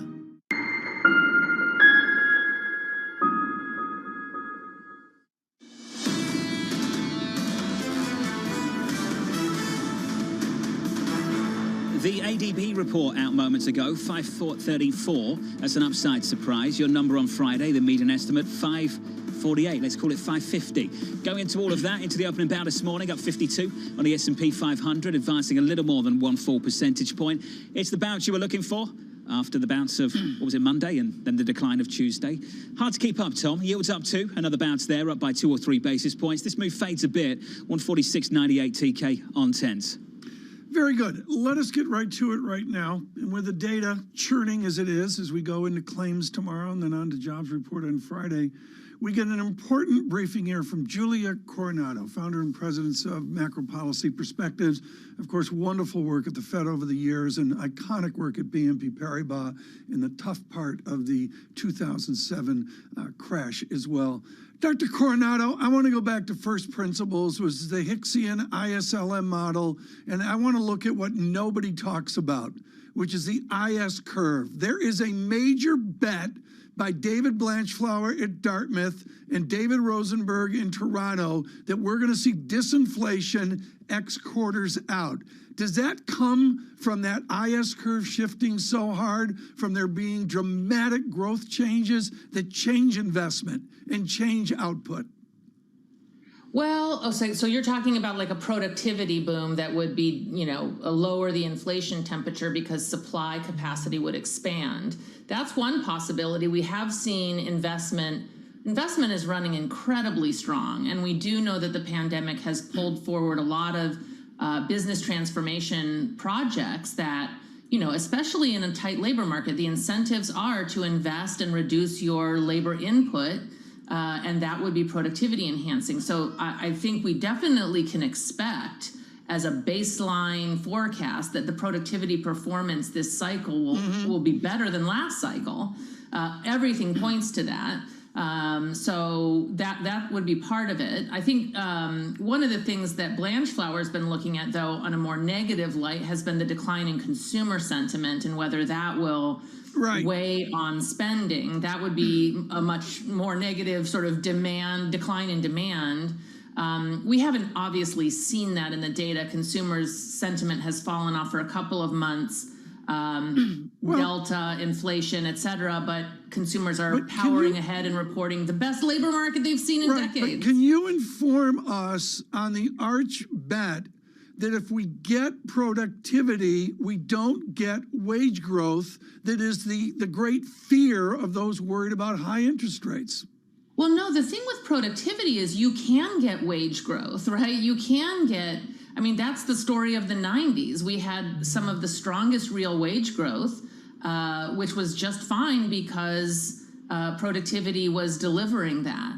So, you know, that's the sort of what we're seeing in some of the, for example, the leisure and hospitality, the restaurants that are, you know, paying their workers more, but reducing their labor input and therefore, you know, not having to raise their prices as much. That's the sweet spot, right? That workers can actually get raises if there is sort of a shift in regime such that the labor market is tight enough and labor income can keep up, the labor share of GDP decline like it did last cycle, then workers can benefit from those productivity gains, and you can get that, you know, that nirvana of moderate inflation pressures and good real wage growth and stronger top line growth and good profitability. How long can this nirvana last if wage growth is not keeping pace with consumer inflation? Well, that's right. I mean, that's the problem of the last cycle, and actually the last two, where when wages didn't keep pace and the labor share of GDP fell, and that, I believe, in my view, contributed to some of the low inflationary pressures, the fragility of the cycle, you know, the weak demand environment. You need broad-based, robust demand to meet the Fed's kind of centered 2% target. If we go back to that old world where workers are, you know, gains from growth are very unevenly distributed, workers don't get their share, then you can get back into that disinflationary environment. I mean, I think, again, all signs point to something that looks better this cycle. I think that's the dividend of the go big, go early macro strategy. You know, we're all focused on the negatives of the high inflation, but over the next couple of years, what we could see is better productivity that could mean inflation can cool back down towards the Fed's target, and yet profitability could remain robust and wages could remain robust. That would be, you know, certainly what you hope for. Yeah. And, you know, so far so good. Julia, one aspect, though, does raise some pretty big questions here, and that is that profit margins for U.S. corporations have remained the highest going back to the 1950s. That, yes, they have raised the wages of their employees, but their profits have risen way more at a time when you do see those consumer prices outpacing wage growth. How long can that last? I mean, is this basically what is occurring at a time when labor still doesn't have the same sort of organization that it did back in the 1980s? So that's a great question. I mean, what we're seeing in record profitability is that we're booming, right? Like, again, the go big, go early macro strategy was you boom out of a recession. You don't sort of limp out of a recession. So we are booming. The economy is booming. Profits are booming. Wages are booming. Demand is booming. Where do we settle down into? You know, are firms able to match you know, that the challenge of the tight labor market with productivity enhancing investments? If so, then they can maintain their margins even as top line growth cools. We're not going to see probably wages continue to be rising at, you know, 5% annualized pace next year, but do they cool to something that still keeps pace with you know, the prices and allows them to continue spending at a healthy pace? You know, I think, again, what we're hearing from companies is that they are actively investing into this and trying to meet these challenges. So, you know, we'll see. You know, we've seen a lot of resiliency, and I think, you know, most people are forecasting a pretty darn good year next year as well. Are we going to see savings used? I mean, I'm totally confused, Julia. I'm truly confused, folks, on the idea of what is the savings and how will it be used at the margin. What do you say? I mean, that's a huge source of uncertainty, and I don't love the term excess savings because it sort of presumes that the prior level of savings was optimal in some sense, and we know that the distribution of income and wealth was so unequal that many households, in fact, a majority of households, didn't even have a minimum of precautionary savings. So we don't really know now a lot more households do have cash on hand. And how much do they hold on to? How much do they spend? We've seen the saving rate return to pre-COVID levels, but that still leaves a chunk of money on, in reserve, and we just don't know how much consumers will dip into that and exhaust it. Yeah. We do know that again, that we're not going to get the repeat of the fiscal support that delivered that cash. So at a minimum, households are going to be making decisions very differently from here forward based on their expectations for labor income, whether or not how much they dip into that cash reserve will tell us a little bit about the growth impulse this year. But sort of going forward, we're looking at a more organic growth momentum. The baton is being passed back from policy support to private sector momentum. Julia, have we learned from Fed Chair Jay Powell yesterday in his testimony that inflation is now a more important mandate than employment for the Federal Reserve? Yeah, I mean, I think the way he will describe it and the way he described it yesterday, and we'll elaborate on it at the December meeting, is that actually they may not be seeing a conflict in their mandates, that the labor market, I mean, if we're adding 500,000 jobs a month, we're going to get to full employment pretty darn quick. So it may be that, one thing that they've learned from the October round of data is that, yes, inflation surprised again to the upside, but so did jobs and so did consumer spending. And so the overall picture is, again, that of a boom. They don't need to be as supportive. They need to appropriately recalibrate policy, and that means speeding up tapering and probably bringing forward rate hikes. Julia, always great to hear from you. Thanks for being with us. Julia Coronado there of Macro Policy Perspectives. The words of the Federal Reserve Chairman: at this point, the economy is very strong and inflationary pressures are high. It is therefore appropriate, in my view, to consider wrapping up the taper of our asset purchases perhaps a few months sooner. That will be the conversation, Tom, for 2 weeks today at the Federal Reserve. Yeah, Paul Asher with Capital Economics, he says ADP says faster taper. I mean, that's just the summary. And then on to there. payrolls, Tom. Yep, on to payrolls, and that's where we are. I mean, it's John, I'm not really focusing well because today Lisa had a nailed it and a great question, and you and I did nothing. She wins every morning. Brammo wins every morning, Tom. It's why are we here? It's looking around corners. If we took scores, we'd lose every morning, Tom. You know that. It's just like I give up. I give you a point. Looking around corners. Yeah. The downside John, risk. can you just say once to me, like, Tom, you nailed it? You nailed it, Tom. Thank you. Okay. We said that. We said that about chicken. That was nailing it. That was just fantastic. Brilliant. You threw a damn chicken at me. You were so upset about it. Speaking to the congressman from Arkansas about chicken, up 58 on the S&P. Chicken's a big deal in Arkansas. I know it is, up by more than 1%. I remember looking at the first time I saw Tyson's chicken. It's yellow. I go, look at it, it's yellow, and that was their marketing gimmick. Lisa Shallow of Morgan Stanley is going to join us at the top of the John, just keep going. I really look forward to just that break when I get to be on my own and really, just operate in a different gear. Yeah. You mention that sometimes. A bit more relaxed, deep breaths, zen-like, really, for an hour. It's very on zen. Bloomberg TV. It's very zen from 9 till 10. When's the book? The book comes out for Christmas. Oh, really? Yeah. What's the title? Yeah, it Draw does. down meditation. What's the subtitle? We haven't got there yet. We're just working on a Lisa, final bit. he sold the movie rights from Capri. Who plays John? Who plays John? Me. I'm playing myself.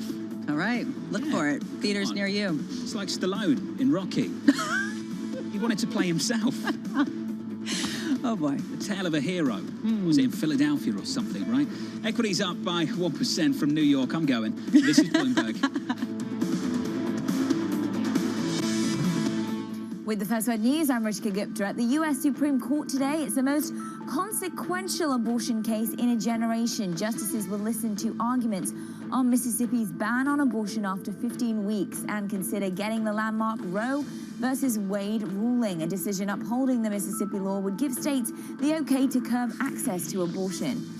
More cases of the Omicron variant are popping up. Japan, Saudi Arabia, and Australia all reported finding cases of the recently detected coronavirus strain. Meanwhile, President Biden is expected to announce new pre-boarding testing requirement for all travelers to the U.S., and Japanese airlines have halted new inbound bookings for this month.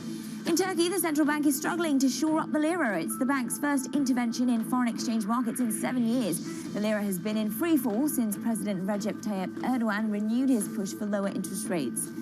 ExxonMobil is promising to reduce greenhouse gas emissions 20% by the year 2030. It's Exxon's most ambitious climate goal so far, but it falls short of commitments made by its rivals. The move comes months after a boardroom coup by activist investors seeking major changes in Exxon's climate strategy. And Facebook whistleblower Frances Haugen is returning to Capitol Hill. The last time she was there, Haugen discussed internal documents that showed Facebook's leaders knew of the mental health and societal risks posed by its platforms. Today, in front of a House subcommittee, she'll face questions on how to fix the problems that she revealed. Global News 24 hours a day, on air and on Bloomberg Quick Take, powered by more than 2,700 journalists and analysts in more than 120 countries. I'm Ritika Gupta. This is Bloomberg.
Front, when your shares are down 20%, it's got to hurt. But talk to us about, well, really what you're seeing. Take us more forward-looking. Are you worried about people exiting pandemic era and going back to the gym, or are we going to work out at home more? Well, that's actually the advantage that Beachbody has is we have never been a direct competitor with the gym. In fact, what we rely on is our ability to influence the 150 million people in North America specifically who are overweight or obese and haven't made that choice yet. Our job is to influence them with great content and this combination of what we call the total solution: fitness, nutrition, and community, so that they can tap into this incredibly cost-effective solution that is entertaining and engaging right at home so that they get results. That's our job, is to help the new person engage in healthy lifestyles. Well, it's really a reminder, isn't it, just how sensitive the markets are to any commentary about trade. We did see some pressure on the yuan, we did see some pressure on the futures. That is now being reversed. People are talking about Bloomberg surveillance. There's some guy out on Twitter who says, I look like I'm 101. I know, I noticed that. Do you think I need a lift? Is it time What that did he say about me? What did that particular gentleman say about... Let's have a look. One of them is near 101 years of age. Which one would that be? The other has an ego in the orbit of Mars. Who's that? I have no idea. Mrs. Lisa, the only chance to productive conversation. It's a fairly accurate summary of this show, isn't it, Tom? The eyes, or should I do the whole thing?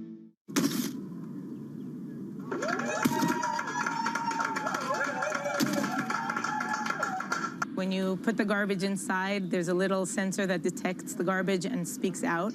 And this is one of the initiatives that we have created here. We, as the residents of this neighborhood, a bunch of neighbors that have come together to try to deal with the fact that our neighborhood is dirty. We want to make a difference. We want to have a clean streets that look nice and are nice to walk in.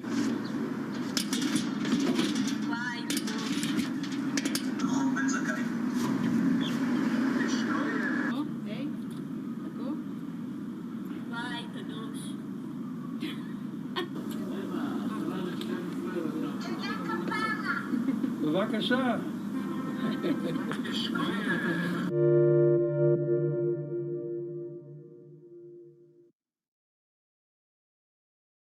Crypto, you have a world of young people that want their own financial system and their own culture.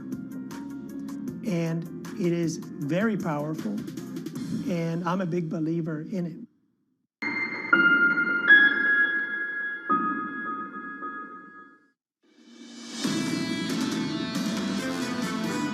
There's a bit of a question mark that has been created around the new variant. I think that over the coming days and weeks, if people get more comfort that the vaccine works, the vaccine's going to hold, I think we'll keep moving through it, and we shouldn't see too much of an impact to demand. And there we are with Robin Hayes of JetBlue, the Chief Executive Officer. For all of us, and particularly as travel picks up, domestically travel picks up worldwide, we're staggering here on Bloomberg Surveillance, and particularly with our aviation coverage from story to story. Guy Johnson has led our coverage on airlines, on jets, on the transatlantic, on the global, and joins us now. And Guy, I do understand that with our wonderful guests, the key question is the new Manchester United and how they'll do with Arsenal this weekend. But other than that, it's getting the planes in the air. Tom, I think that's going to be a critical question for Shai Weiss. Yeah, we can start on the football. Arsenal, Manchester United, that's what Tom wants to know about. Are we live? Yeah. Arsenal, of course. Okay. We have an answer. Yes. Okay, let's talk about what else is going on now that we've cleared that one up. Absolutely. Omicron. Hard to say. What impact is it having on the business? Well, I'm just reminded that we met 23 days ago outside of Terminal 3 at Heathrow for a historic day of opening up the corridor between the UK and the US, joint synchronized takeoff. Yep. And here we are 23 days later, and we have a new variant. I think it's early days on this one. My intuition tells me that it is probably more transmissible, maybe not as severe, just based on the patterns. This just didn't emerge 4 or 5 days ago. It probably emerged a few weeks ago, possibly in October. We've changed, adapted. Of course, South Africa is shut down, although there is a flight right now in the air from South Africa back to the UK with people who needed to quarantine. So we'll deal with it. You know, this industry has shown resiliency, and so are we. The governments have reacted much more quickly this time. A, has that surprised you? B, is that the right or wrong thing to do? It hasn't surprised me, and I think it's the wrong thing to do, in the sense that travel is so omnipresent in our lives, and if you put a combination of politics and pandemic, airlines is the easy target for changing of signals to the public. So I wasn't surprised. I think we should evaluate the situation quickly, and what I'm telling my team and telling the government in the UK is, as quickly as you introduce those measures, if things turn out that they are not as significant, take them back immediately as well. Testing, opening of borders, removal of red list countries. Do you worry at all that the North Atlantic may be shut down again? I am not that concerned about that, based on the comments that President Biden made a few days ago, which in my mind were the most calm of the political leaders out there. Let's look at the information. This should be data-driven, and then we'll make the calls. And travel is not the way to stop a pandemic. This variant is now everywhere in the world. Everybody understands that. Yep. So shutting borders hurts thousands and millions of people, of course, over the festive period, but businesses and GDP is reliant on it, and we need every single piece of help that we can get, and travel enables that. What does the North Atlantic look like since November the 8th? What kind of load factors have you been experiencing? What does pricing look like? What does pricing look like around the holidays? Has business travel, just give me a kind of a data dump as to kind of what it has looked like since then. And I will try and be organized in my comments on the data dump. So first, post the 8th, tremendous bookings across the Atlantic, and we've seen load factors building very nicely close in December, and we will probably be still flying anywhere between 60 to 70% load factors. On the week post the 8th, you couldn't get a seat on a Virgin Atlantic from London to the US. The variant has changed this a bit, but I think we're neutral in the December period. So new bookings are offsetting cancellations, and there have been cancellations. Of course, people want to do that. But for Easter and the summer, we're still building momentum and still building load factors. And if you look at the expected January load factor, it's trailing quite nicely, anywhere in the 60 to 70%, some flights up to 80%. So overall, I would say very good response to the opening of the borders. The Omicron, of course, a dampening effect, but not enough as a long-haul carrier focused across the Atlantic, neutral at this point. What are the states of the finance? What is the state of your finances at the moment? If I can spit that out, there is a suggestion that maybe you're in talks again with the shareholders to raise some more money. Can you confirm or deny that? Are you comfortable in terms of where you are with the balance sheet right now? There was talk of an IPO. You've never confirmed that to me. Is there still talk of an IPO? Is that a discussion that is happening? So first of all, I'll start with the important thing. We were trailing ahead of our plans by a significant margin leading up to the month of November and December. So we have a cushion. Any airline executive is thinking about their capital structure and raising capital. We are never short of needing more capital. All options remain on the table, and we are exploring them robustly, but I am very confident that Virgin Atlantic will have a very good balance sheet going into the recovery phase that really starts in December and on to the summer of 2022. Arsenal by how many? Versus Manchester United? Yeah. I'm going for a win 2-1. 2-1. A surprise win. Surprise win, 2-1, Arsenal over Manchester United. Shai Weiss, the CEO of Virgin Atlantic, has spoken, Tom. Back to you. Guy Johnson, thanks so much. Of course, Man U with so much change going on right now. We're going to look at the markets now and change over to claims tomorrow and then on to the jobs report. But Lisa Abramowitz, before that, we see this so important ISM statistic. I'm not a big believer in ISM. This time around, Lisa, I'm wrong. It's a big deal. What we have seen consistently throughout the ISM manufacturing surveys around the world is some sort of feeling of reparation. There is a repair going on. I like that. And I think that we are seeing supply chains perhaps see the worst of what they have experienced. However, you are still seeing a lot of complaints. And this is where I think the headline number is going to be interesting, but diving underneath that to the commentary will be even more so. How much is this in manufacturing picking up despite the disruptions, not because of an easing in them? Sustained equities over the arc of the show this morning. Dow futures up 331 points, SPX up 56 points. And the VIX really in 23.76, Lisa, on the VIX. I mean, the angst out there is like a 28 or a 30 VIX, and we're just not there. What really strikes me from the past, I guess, week and a half is, frankly, how much people are being whipsawed, and the idea of risk management, and the idea that the moves that we're seeing in the market isn't necessarily conviction, but rather shifting around rapidly at a time when they've already had an amazing year. Risk management strategies seem to be ruling at least some of the price action. That's cool. My perspective of the last 2 weeks is how much time Lisa Abramowitz has taken off. It was good to have her back thanks. today I appreciate with that. us as well. Lisa Abramowitz and Tom Keene. John Farrell will be here tomorrow and then on to the jobs report on Friday. First, though, at 10 a.m. this morning after ISM manufacturing. Important conversation from Washington. This is Bloomberg. Good morning.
Esta operación definitiva para dar con la captura de este bandido la planeamos el 15 de octubre del año en curso. A las 8 de la noche en una guarnición de Bogotá nos reunimos con los oficiales de inteligencia de la policía. Nos reunimos con los oficiales de planeamiento de operaciones especiales de las fuerzas militares y de la Policía Nacional, y es cuando se decide cambiar y darle otro salto a esta estrategia.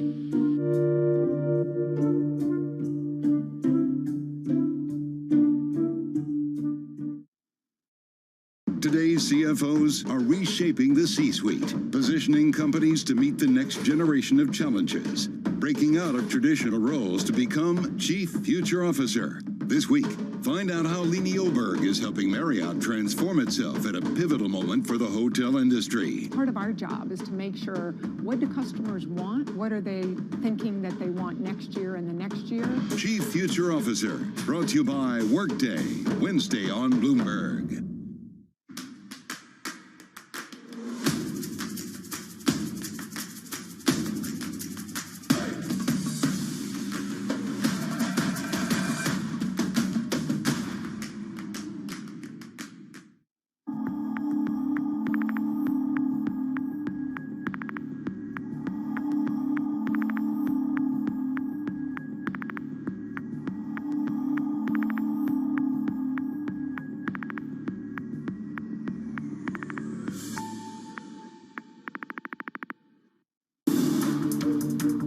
Every Friday with 30 minutes dedicated to fixed income, I'm Jonathan Ferro. This is Bloomberg Real Yield.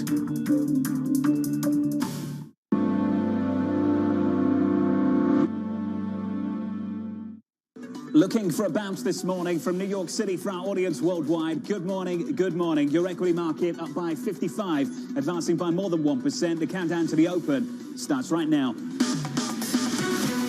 Everything you need to get set for the start of U.S. trading. This is Bloomberg, The Open, with Jonathan Ferro.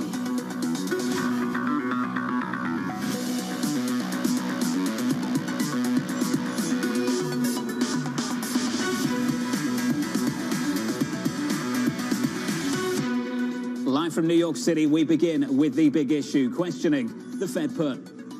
I don't think it's very durable at all. The Fed put should be questioned when you have inflation. We had higher inflation. The high levels of inflation that we've talked about a lot. The Fed has only just started talking about inflation. This is a complicating factor. The path isn't quite so clear. The price action is very messy. It's clear that central bankers want to remove accommodation. The Fed really is in a position now where they can, accelerate the taper. Any step back from the current policy path is really going to be scrutinized. There's not a lot of wiggle room. You have the problem of inflation. I'm not convinced that there is this quote-unquote put. There's a broader uncertainty issue at play for both Jay Powell, the Fed, and indeed for us as investors. Joining us now to discuss is Morgan Stanley's Lisa Shallett, Academy's Peter Cheer, and Keith Lerner of Truist. Lisa, what does it say about this market that we're 2-3% from all-time highs and we're having this conversation about questioning the Fed put? Look, I think what it says is that, by and large, the market still has unbelievable faith that, the Fed is basically committed, to a very go slow type strategy, and that there's still a lot of individual investor money on the sidelines. And so, we're seeing this seesawing action despite some of the more hawkish comments from the Fed. Because I think some of these less experienced investors are still addicted to this buy the dip mentality. And so we're seesawing here between, the less sophisticated money and institutional money. Have we got a challenge for that buy the dip mentality? Peter Cheer, you started this from the weekend coming into this trading week. You wrote, for the first time, we faced a sell-off where it's unclear what the Fed will do. There is no guarantee of easy money going forward. The path seems to be fewer bond purchases and even rate hikes across the globe. That changes the buy the dip functionality. To what degree is that true, Pete? I think it's largely true. I think today it's the start of the month, so you got a lot of factors that affect trading on the first day of the month. I think as the realization hits that the Fed is definitely going to taper faster and may even start hiking, it's going to take some support out of this market. And yesterday's reaction when the long end started trading to lower yields because of the hikes, that's not good for the economy if the Fed hikes quickly and slows down. So I think we're going to have to digest this. I think it's going to take a few days, maybe a couple weeks for that mentality to sink in and that it's real. So I think a lot of people are hoping maybe Powell backtracks. I don't think he will. When you think to December 2018, Pete, and you think back to the backdrop then where inflation was in and around 2, it's in and around 6 right now. Is that the game changer for you, Peter Chit? Yeah, I think inflation's here. He's having to change. And then again, just like December of 2018, we're going into a period of very thin liquidity. So moves get overemphasized, right? We get bigger moves than we should in both directions. So I think the market's susceptible to a fairly quick pullback in the coming days and weeks. Keith Lerner, your reaction, sir? Well, first, Jonathan, good to be with you. I think if you think about it from the Fed's perspective, we have been averaging over 600,000 jobs the last 6 months. We had a good ADP report today. Inflation is high, as you mentioned. The Atlanta GDP now is around 8%. And if you give all that out there, it would make sense to pull back some of the stimulus. And we are, even with tapering, you're still providing stimulus. So I think it makes sense. But I also think this affords them maximum flexibility. There's still a lot of uncertainties around the variant. I think if the variant becomes more problematic, you'll see a different tone in their message, just like we saw a different tone in the message the last month from the Fed. And the last point is, anytime you have a transition with the Fed and the market, you tend to have a hiccup. But when we look at what happened last Friday with the VIX spiking above 50%, when you look 1 year forward, the market has been up 18 out of 19 times. So we still think the primary trend is higher, even while the near term we think is going to be choppy. Something you just said, Keith, building in flexibility. There is a difference between building in flexibility and charting a clear path directly towards rate hikes. I want to start with the words of the Federal Reserve Chairman. Let's start right there. This is what he had to say on pulling back, maybe a little bit more quickly. Is very strong and inflationary pressures are high, and it is therefore appropriate, in my view, to consider wrapping up the taper of our asset purchases, which we actually announced at the November meeting, perhaps a few months sooner. And that sparked the gap lower. Lisa Shallett, I want to understand from your perspective, are we setting the stage now, charting a path towards rate hikes, or building in what Keith Lerner just said, flexibility for what might come down the road? So I'm in the flexibility camp as well. Look, I think Powell has been a very effective communicator. He knew exactly what he was doing. Standing pat in his dovish stance around patience and transitory until he was reappointed for his second term. Now here we are on the other side of that, and suddenly, he's saying, well, so much for transitory. We may need to accelerate because this economy, is quite strong and inflation is more persistent. There was absolutely no new data between over the last 10 days on that argument. And so, this is Powell building in some flexibility, getting a little bit more hawkish so that he can go either way now, particularly depending on what happens with this variant. Lisa, this is really difficult to answer, but the one data point we have had over the last week is that he got nominated for a second term at the Federal Reserve. Do you think clearing that hurdle, given the audience he was speaking to yesterday, was that a factor in any of this from your perspective, your standpoint? Yes, 100%. Like I said, I think Jay Powell has been politically astute all the way along, and I think he absolutely, was calculating this entire move. You wonder how much signal then we should take from that, Lisa? How much signal should we take from that if this was driven somewhat by the politics? Absolutely none. That's my point. Is that I'm not in the camp that suddenly he's really more hawkish and we're suddenly going to have 3 hikes in 2022. I just don't buy that. Peter Chit, do you buy that? Sadly, I actually do buy that. I think this has become political hot potato, right? Inflation is on, Biden's lips every other day. Inflation has become some sort of, political issue. So I think he's probably under a lot more pressure than he would be under normal circumstances. And I think that's a factor in why he's changing his message. It ties in with everything your other guest was just saying about how Powell is behaving post-renomination. But I think it's real that this inflation fear has hit a political level, so there's going to be a lot more pressure on the Fed to do something because of that, and that's got to work its way through the markets. This is when we've got a communication problem, when you can't draw a distinction between the signal and the noise. What does it mean for next year? Here's Deutsche Bank's call. Let's start there. We have moved liftoff from July to June, an incremental move, and continue to anticipate that the Fed will raise rates at a quarterly pace, pausing in Q3 23 to begin a passive rundown of the balance sheet. This path would be consistent with 3 hikes in 22, 3 in 23, 2 in 24.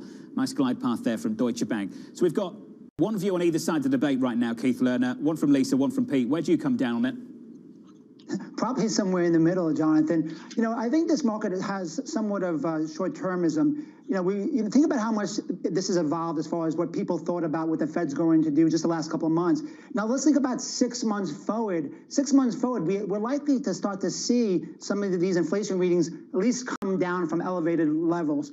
So that will give them a little bit more, flexibility. And also, the economy, we think, is in good shape, but you're also likely to see the economy start to slow down somewhat from these elevated levels.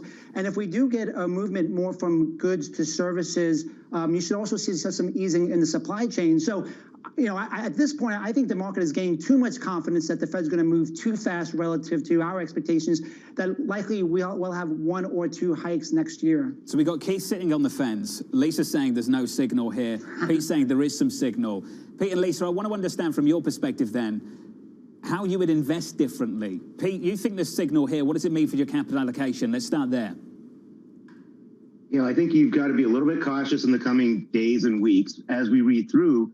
Continue to focus on what's been working. Domestic economy. I think that's where we're going to see growth. We're going to see more and more supply chain build out domestically. So we're going to see logistics needs in the U.S. So that's kind of where my focus is thinking about a strong U.S. domestic growth with high inflation. But as we, re-domesticize our economy, that's who's going to benefit the most. So, Lisa, let me put the same question to you. We know there's daylight on the Fed call between you and Pete. Is there daylight on the investment, the allocation process too? I don't know that I would say that there's profound difference. I think what I would say is, look, our perspective is that the Fed, it's not politically correct for the Fed to come out and say we actually want inflation in this economy. But I fundamentally believe the Fed wants inflation in this economy. They've been fighting deflation or disinflation for the past 13 years, and they're going to go slow.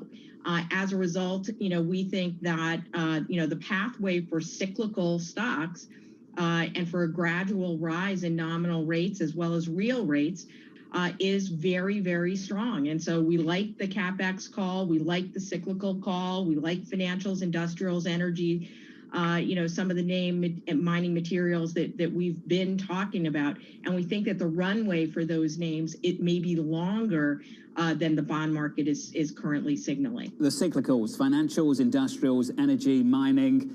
Keith Lerner, your response to that?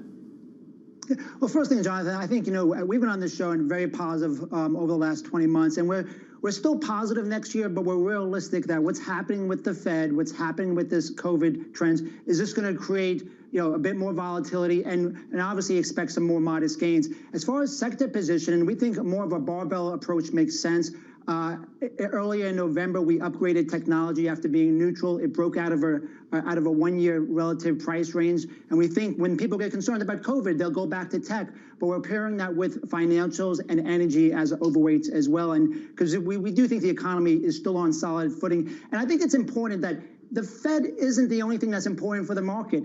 Earnings have accounted for the entire gains this year, and markets, if you look at history, have risen as the Fed has raised rates. It's typically just at a more modest pace. Margins have been tremendous, as you've pointed out before, and many others have as well. Keith Lerner, Peter Cheer, Lisa Shallett sticking with us. Coming up, the Omicron variant fueling fresh uncertainty about the outlook for air travel.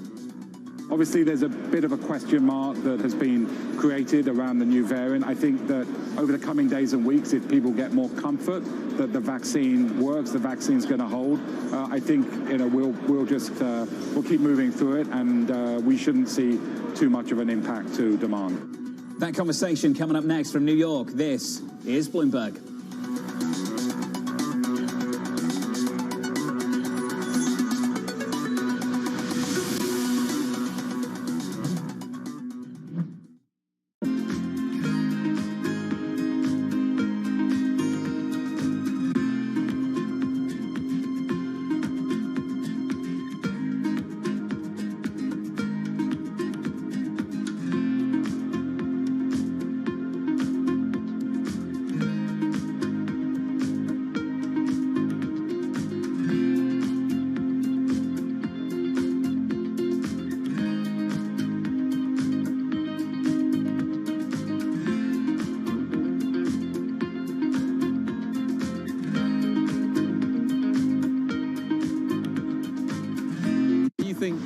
competition is going to look like? Do you think there is going to be a price war? As you say, the fares are available now. You're suggesting they may not be there for forever. But nevertheless, talk to me about what you think the competitive landscape is going to look like here.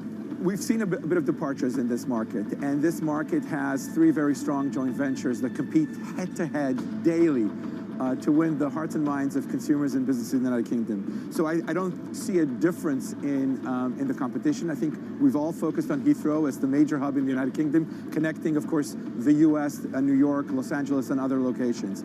So I see this as a continuation of competition. We've been waiting for the day that we can compete strongly in the marketplace after such a long period of time where it's only been one directional traffic from the US to the UK, and now it's open, of course, to UK nationals. You mentioned Heathrow. What about Gatwick? We made a very tough decision in March of last year to really focus our efforts at Heathrow.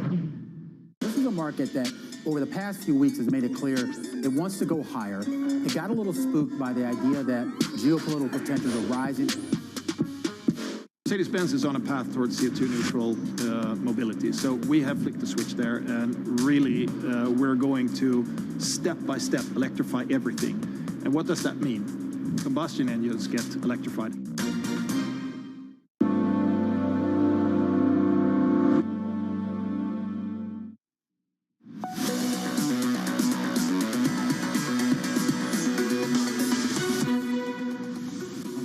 Forward a detailed strategy outlining how we're going to fight COVID this winter, not with shutdowns or lockdowns, but with more widespread vaccinations, boosters, testing, and more. That was the president on Monday. Fast forward 48 hours, the Washington Post reporting the following. The Biden administration is preparing stricter testing requirements for all travelers entering the US, requiring everyone to be tested 1 day before boarding flights, regardless of vaccination status or country of departure. We will hear from the president tomorrow. Let's bring in Bloomberg's Joe Matthew from DC for more. Joe, what else are we expecting to hear from the president tomorrow on this? It's a great question because it looks like the administration is really building the plane in flight here, Jonathan. I don't know if I should use that expression with regard to travel restrictions, but that's going to be the thrust of this, remembering that President Biden addressed the nation on Monday when we knew even less about Omicron. We still don't know very much. That's why the administration continues to say that it's buying time. It's trying to create space to allow for more data to come in and for more adjustments to take place like this one. To your point, that would be a pretty major change, requiring all people coming in from out of the country to show a negative test result within 1 day. Jonathan, they're also considering a second test that would be within 3 to 5 days of their arrival, as well as a possible 7-day quarantine. So we could be going back to the future here in dealing with this new variant. The president promised to speak more about it tomorrow. He will do so, Jonathan, from the National Institutes of Health. And I think we're all looking forward to that, Joe. The other issue at play here is simultaneously they're pushing for other people to get vaccinated, a first, a second shot, and then a booster. Is there any evidence from the reporting that we've seen so far, Joe, that they will treat the vaccinated and unvaccinated differently when it comes to air travel? It looks like the test will have to take place no matter your vaccination status. That would represent a change from what we have right now. But you're right, that's the one thing the White House can say. There has been a concern, some people suggesting that they might wait to get boosters before we learn more. Maybe there's going to be a new formulation of some sort. That's a real concern for this White House. They want people to get boosted now if they have not already and not wait for more data. As you've been pointing out here on the air, it's going to be 2 to 3 weeks before we have any real hard data on the way the existing vaccines interact with this new variant. We've got to wait, and they're looking to act. Joe, it's great to catch up, as always. Our Washington correspondent. Look for Joe on Bloomberg Radio. Sound on. 5 p.m. weekdays, Monday to Friday. Looking forward to that on Bloomberg Radio a little bit later. Back with us is Lisa Shallett, Peter Cheer, Keith Lerner. Lisa, you talked about that move into the cyclicals, your favorite place in this equity market right now. How does this conversation shape that in any way whatsoever? Well, look, obviously we went through this, back in the August, September timeframe, where, to the extent that we have slowdowns in the supply chain, we also, may have a slowdown in demand. But those are just, as far as we're concerned, we think that until we know more, those are things that we can look through, because as we know, those things kind of cured pretty quick, even though, the human damage was there. It's a guessing game, Keith. That's all it is, a guessing game again. And outside of the virus and the data attached to it, you've got to guess how policymakers respond. You've got to guess how the consumer responds. Have you got an educated guess on both right now, Keith?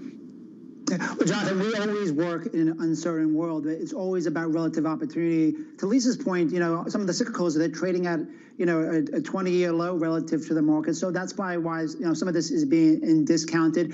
But I do think that as we look back over the last 2 years during this pandemic, the one thing that we can be confident about is consumers, corporations, they've adapted. And I mentioned those record profits before also. So I think people should have a little bit of optimism that we will adapt no matter what happens with this latest variant, and we will move forward. And that's the lesson that we've learned over the last 2 years. I think we've identified that optimism every time we get a bounce. We've got another bounce this morning. The things we don't know, transmissibility, still not got a great idea on that. We've got to wait.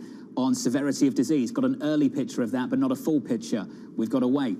On vaccine efficacy, you've heard from the vaccine makers, but there's some skepticism around those comments. They've got skin in the game. Again, they admit themselves. We've got to wait for the data. So as a portfolio manager right now, an investor, what do you do? This is what RBC's Lori Calvasina had to say that people said to her. Take a listen. We did a survey yesterday afternoon and after Biden spoke, and we found that most people in our survey said they're not really doing anything with their portfolios yet. They need more information. We're in this information vacuum while we're trying to figure out exactly where this virus is headed, this variant is headed. I think investors are going to not go back into defensives. They're going to stick with tech, consumer discretionary, and those sorts of things. Peter Cheer, the words of Lori Calvasina of RBC there. We found that most people aren't doing anything with their portfolios yet. They need more information. Do you agree, sir? Are you doing the same thing? You know, I pushed a little bit towards companies that benefit from work from home a little bit, because I think we might see a little bit of sliding back on that because it's the winter anyways. People don't want to do the commute. But as a whole, I'm fairly comfortable with our ability to deal with, you know, the new variant. And one thing that's always in the back of my mind, I think we always have to remember, is this virus, as awful as it was, really didn't affect younger people that badly anyway. So this fear sometimes, I think, continues to get overblown. So yes, this is bad. And again, you don't want to be in certain risk categories. But as a whole, we've already learned to deal with it. And I think more and more people accept that, yes, it's dangerous, but it's not as dangerous for an average 35-year-old person as, you know, it was laid out to be. So I think we're going to move through this. We're going to continue to travel. We're going to continue to do a lot. As long as the government stays out of the way, we'll have a decent and healthy economy. Well, Pete, that's a big caveat there, a big asterisk next to everything you've just said. So long as the government stays out of the way. We know from experience the US, regardless of who's running the government, responds to this very differently compared to, say, continental Europe and compared to, say, China. Does that shape your approach to markets? How, say, the Chinese might deal with this, the Chinese Communist Party, how the European governments might deal with this, how the US government might deal with this? Yes, it's putting me on hold from buying EM, which I think actually looks attractive. It's putting me on hold from buying European stocks. I really want to own EM in Europe, but until we see how they react to this variant, because they do tend to be a little bit more draconian, I can't get comfortable saying buy to those. The second it looks like Europe will not muck things up, I want to buy European stocks and I want to get into EM. Lisa, do you feel the same way about the international makeup of, say, a portfolio right now? Yeah, I mean, absolutely. I mean, that's where we see the opportunities, certainly on a relative valuation basis and in terms of the runway for corporate profit recovery. You know, we've been in the camp that says, you know, that the record profits of the S&P 500 reflects a little bit of a mismatch between, you know, pricing power and revenues.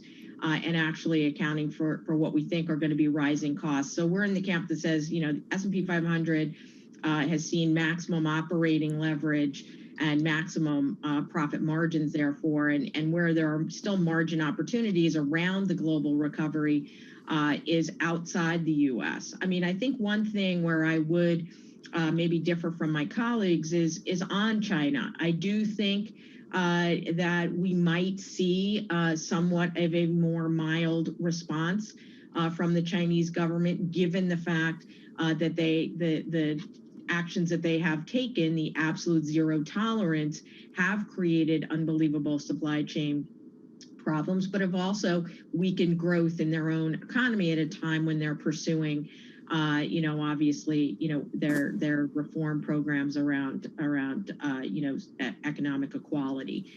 So I think we might see a different and more modest approach to China as they also, quote unquote, learn to live with it. Lisa Shallett, Peter Cheer, Keith Lerner sticking with us. We'll build more on this China conversation in just a moment. Here in the United States, we're still up on the year on the S&P 500 by 21.6% coming into Wednesday's session. Coming up, the morning calls, and later, traders facing an uncertain December, volatility surging amid fresh virus concerns and a bit of a pivot from Chairman Powell. That conversation still ahead from New York City. This is Bloomberg.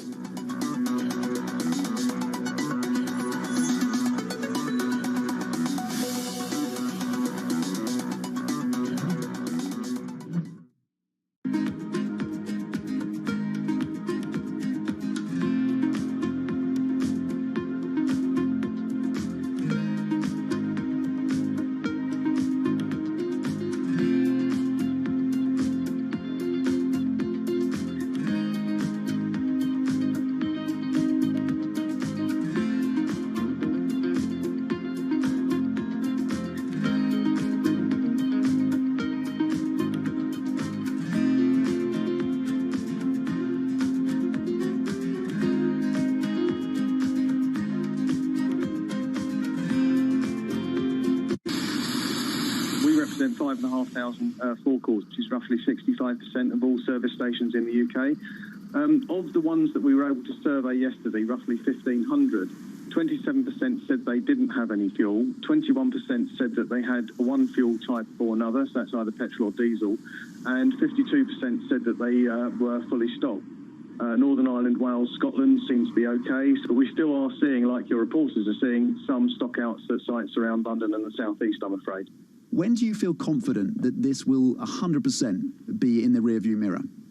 Well, what we're hoping is those people that got fuel over the last few days obviously don't need it again for another few days, and that will give us a chance to actually start to restock the network. So we're trying to get it back to a reasonable level today and tomorrow, and then over the coming weeks, because it will take a number of weeks, to get it back to the sort of more normal running levels.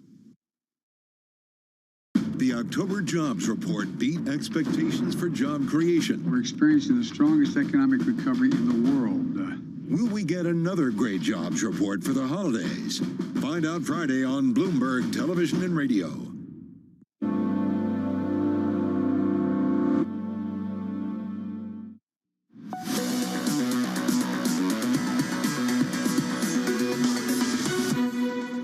Minutes away from the opening bell in New York this Wednesday morning. Good morning. Your equity market a lift, up 1% on the S&P 500, on the Russell up 2, on the Nasdaq up by 1.2%. That's the story in the equity market. Switch on the board and get to the bond market. A focus on the front end again. Chairman Powell waking back up that rate hike conversation. Yields are higher there by 2 basis points, just short of 60, still short of the 65 we were at last week. One to watch still.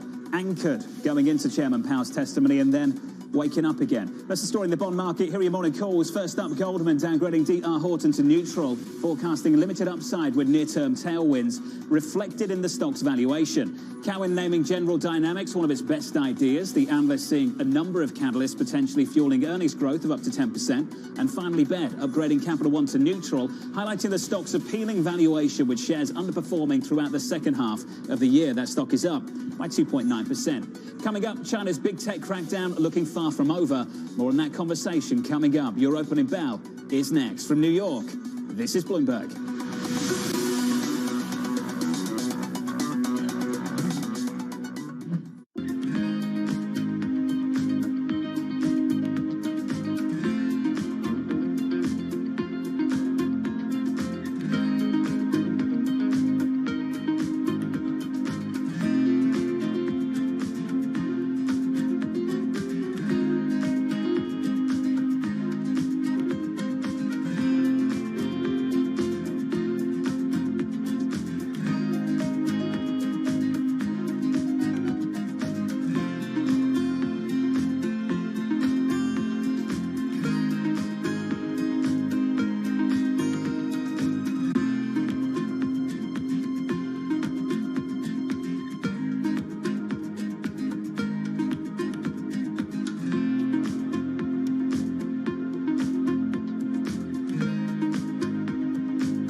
put the garbage inside. There's a little sensor that detects the garbage and speaks out.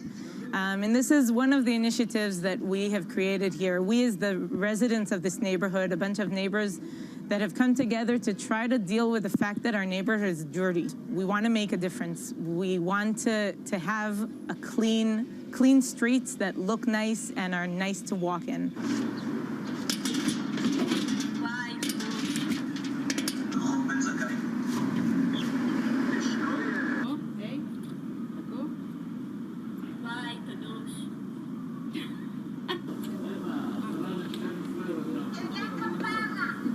בבקשה.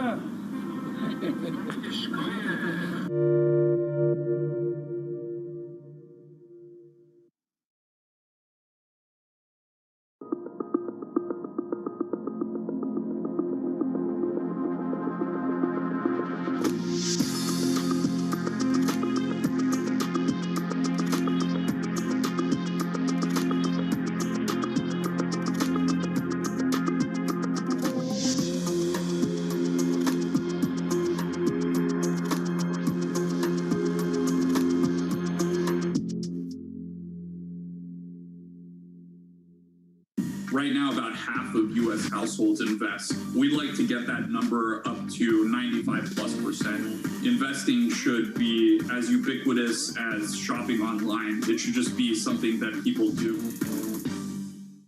I think that it's hard to put your head around any narrative. Let's just be honest. We've had sort of a shift in, are we in some sort of stagflation fears moment? People were talking about that all day yesterday.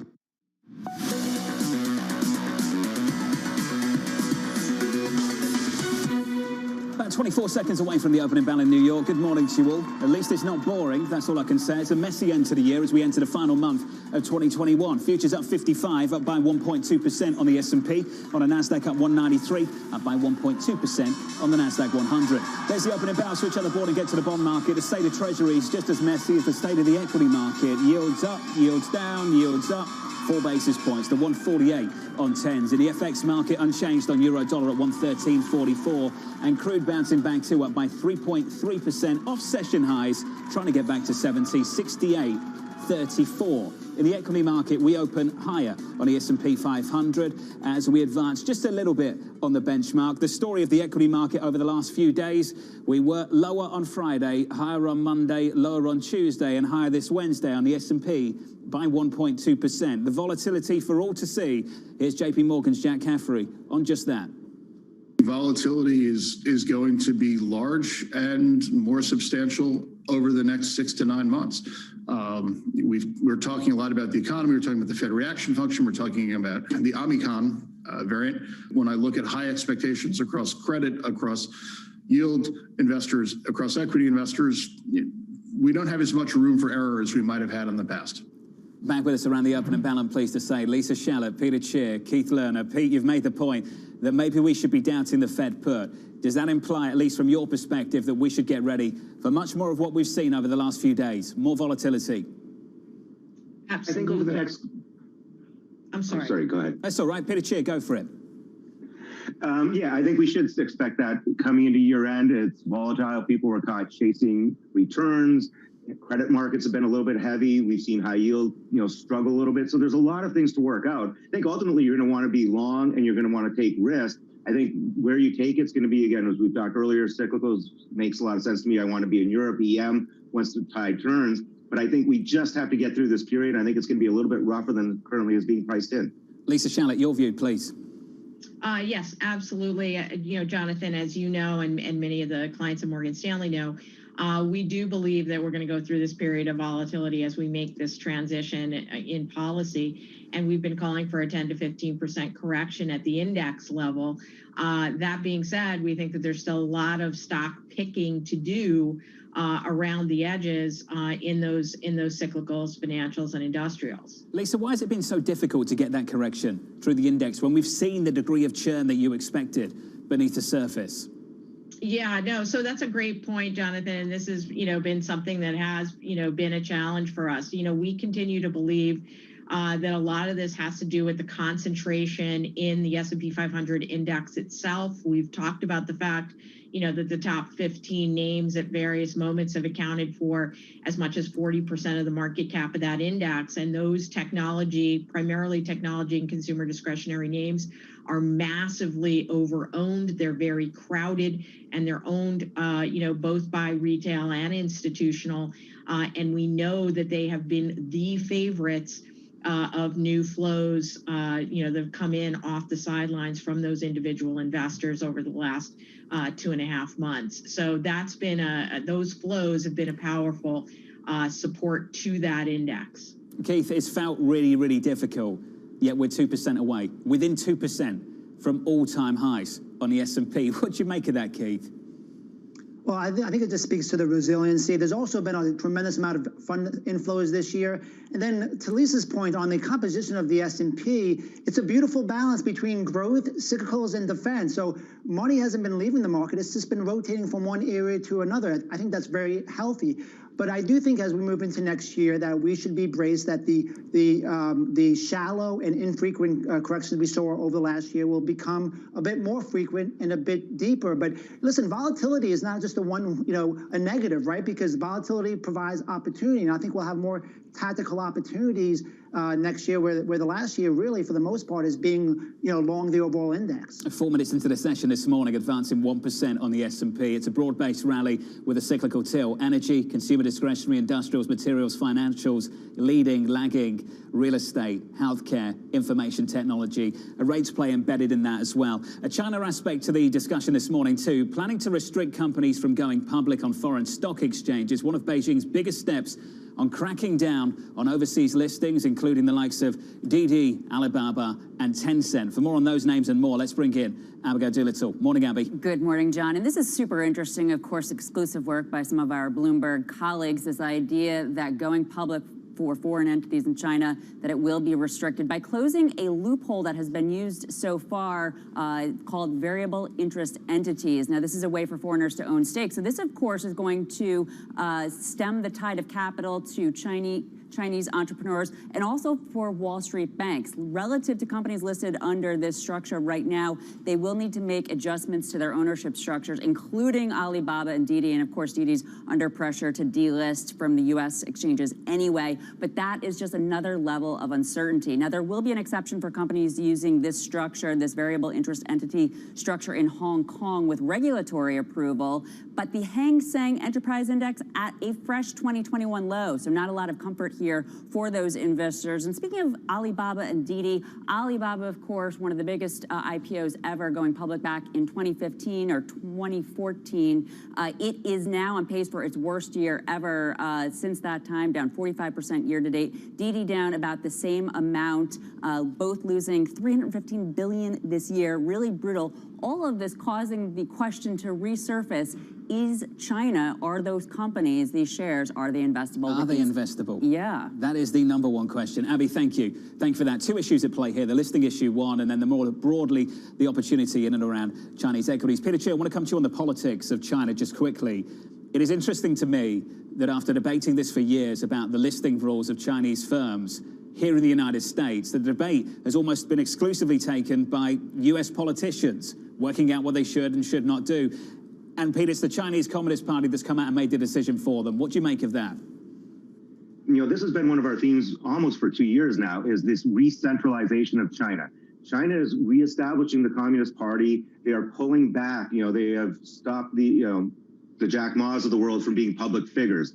They are instituting the digital yuan so that they can control currency even more closely. So I think every time I look at China, all I can think about is this re-centralization, this regrowth of the Communist Party establishing itself. And I think it makes China relatively uninvestable, and is one reason I'm very bullish on our own domestic manufacturing industry, because I think we are going to have to pull things away from China to compete with them. Keith Lerner, your response to that, please. It makes China uninvestable, the words of Peter Chia, and that's why he's focused on the onshoring effort here in America, here in US manufacturing.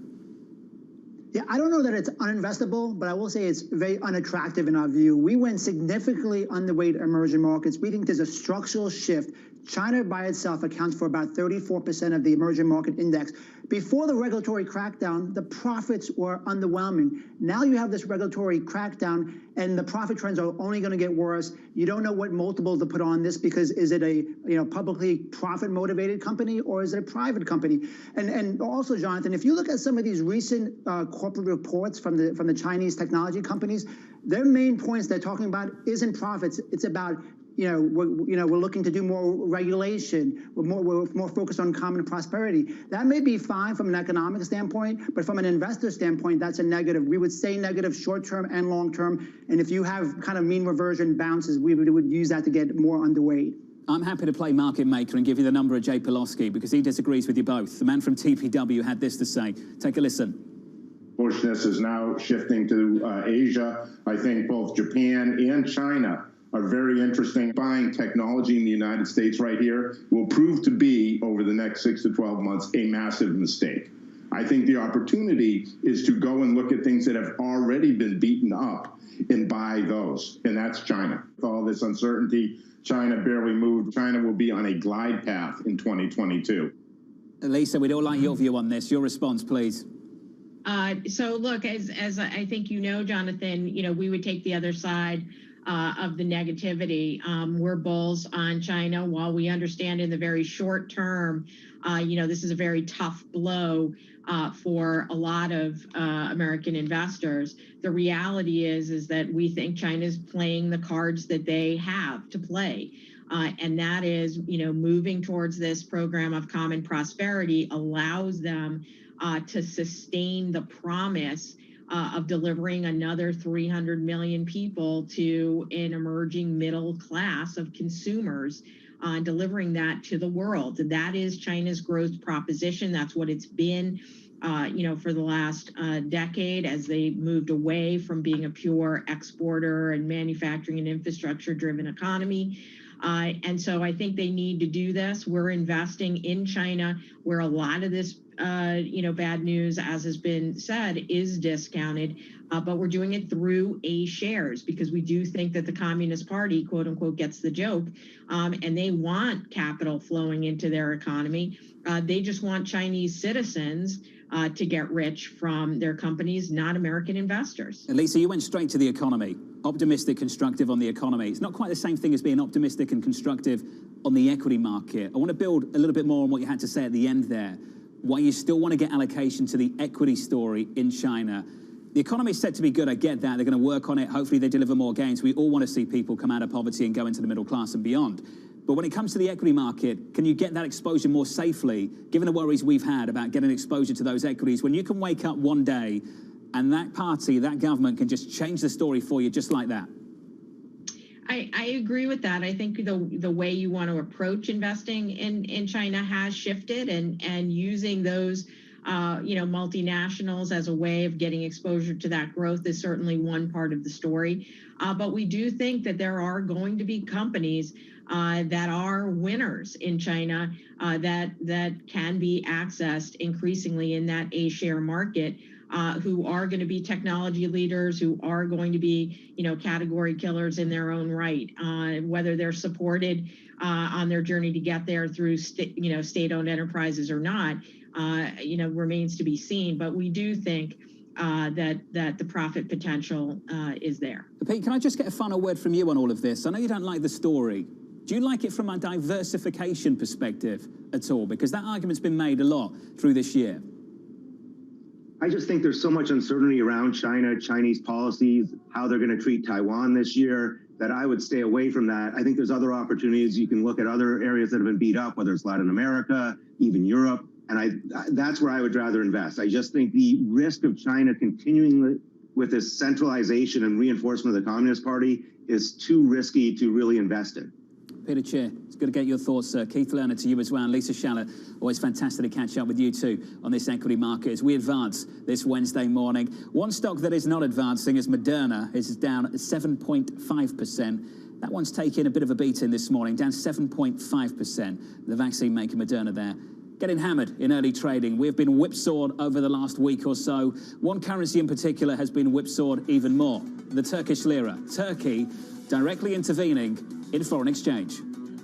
Turkey is not a market I would touch. I have to say, I don't think this is looking like it's going to end in a good outcome. That conversation just around a corner. From New York, this is Bloomberg.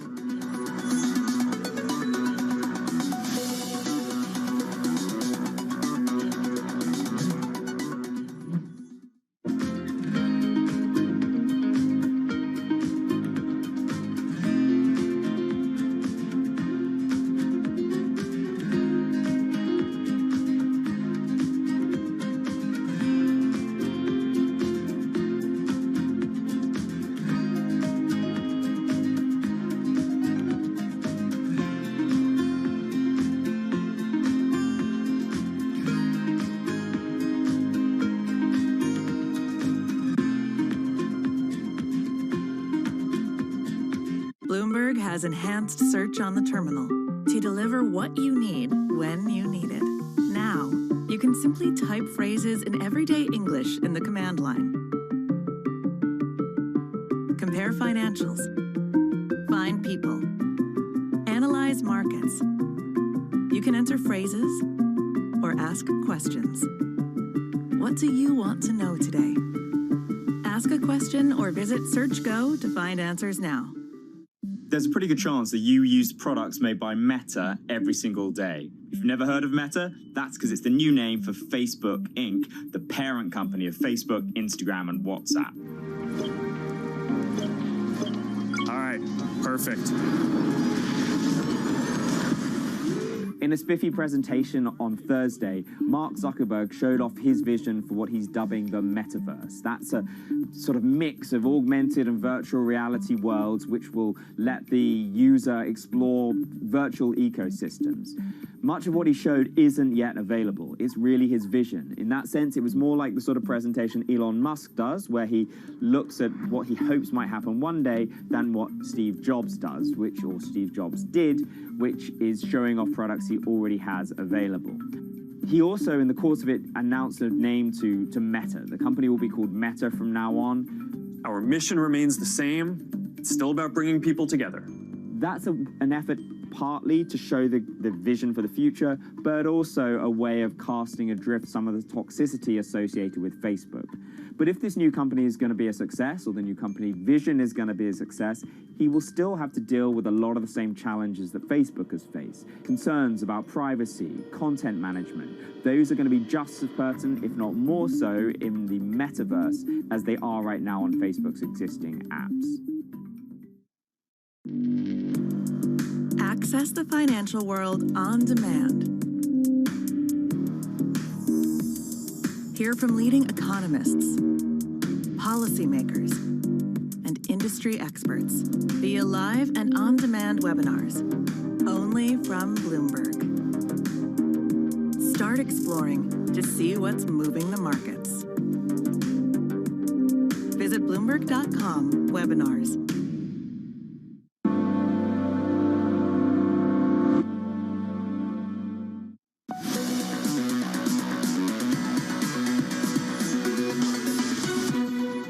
Everybody knows that interest rates in Turkey, interest rate policy is highly unorthodox, right? They've been cutting rates while everybody else in the world have been raising rates. Inflation is going higher. So real interest rates are collapsing in Turkey, and that's not a way to stabilize the currency. The currency is I think it's in collapse territory. Jens Nordvik there of Exante on the Turkish currency. We'll get to that in a moment. Some breaking news on the economy. Some PMIs with Mike McKee. Morning, Mike. Good morning, John. Well, no surprise that PMIs are generally doing well around the world, and it appears in the United States is, well, because we're buying stuff. The market PMI for manufacturing in the U.S. comes in at 58.3. That is down just a tick from the preliminary number, but it is off by about a point. 59.1 was the number in October. Now, around the world, the numbers have been pretty good, with the exception of Germany. They saw a slight decline, but the rest of the European nations with their PMIs come in about the same or a little bit higher than they were, and so it does show that manufacturing is one sector that is working around the world right now. Mike McKee, thank you. Looking forward to the coverage of the ISM coming up at the top of the hour, 10 a.m. Eastern Time. Mike McKee, Alex Steele, Guy Johnson breaking that one down for you. One currency pair we need to discuss is dollar lira. Drum roll, please. This currency all over the place over the last few weeks. This morning, dollar lira intraday, a move of 1.9% in the Turkish lira's favour. The central bank selling foreign currencies to shore up the plunging lira for the first time since 2014. The central bank saying, quote, unhealthy price formations in exchange rates. Damien Sasser, sir, you don't say. Well, you know, for me, the question is, what are they selling and where's it coming from? I mean, we've already established that FX reserves in Turkey are negative, but that makes it a bit of an anomaly. If you go back to, you know, December of 2019, Turkey is the only one of 19 emerging market economies to see their reserves decline over that period. In fact, reserves have accumulated across across all 18 emerging market majors. What's most important, it's accelerated at a quicker pace than money supply, imports. It hasn't accelerated as quickly as the debt build, but nevertheless, you know, the reserve situation across the whole of EM is relatively good. It's relatively stable, with the exception, of course, of Turkey. And now you have CDS levels well above the March 2020 highs, where Ogbal was removed for the current central bank governor. And so, yeah, you know, things get a bit worse there, Jonathan. It was interesting, Damien, when they were doing this, we had the Turkish leader Erdogan going out there and repeating the script, the same hymn, about what he thinks about where interest rates should be. Do you see any of this bleeding out into the rest of this universe, into emerging markets elsewhere, Damien? Well, not on the reserve side. I mean, look, if you just look at kind of the reserve situation across EM, as I mentioned, you know, there isn't any real risk of a currency sort of a run on any currency, with the exception of the lira. For me, it's going to be about how does this spill over into the banking sector, right? And whether or not that spills over into the broader European Union, right? A lot of the European banks are really backstopping, you know, Garanti, Yapı Kredi, Akbank, et cetera. And so, you know, again, you know, that's what we're looking for. We don't see any evidence of it yet. But, I mean, this is getting pretty deep, pretty bad, pretty quickly. It has been a rough, tough ride. Damien, thank you. Been a similar story in the commodity market if you've been long or short crude at some point over the last few months, because this market has been everywhere. Crude this morning is positive by 2.6%. Brent crude up to 71. WTI up by 2.5% at 67.86. I want to bring in Julian Lee of Bloomberg for more on this. Good morning to you, Julian. An OPEC meeting just around the corner. Morning. How is the stage set for this one? Well, it's all up in the air. OPEC is actually meeting right now. This is largely an administrative meeting for the group. They've got budgets to set for next year, and they have to select a new Secretary General as the second term of their current one expires in the middle of 2022. So they need someone to replace him.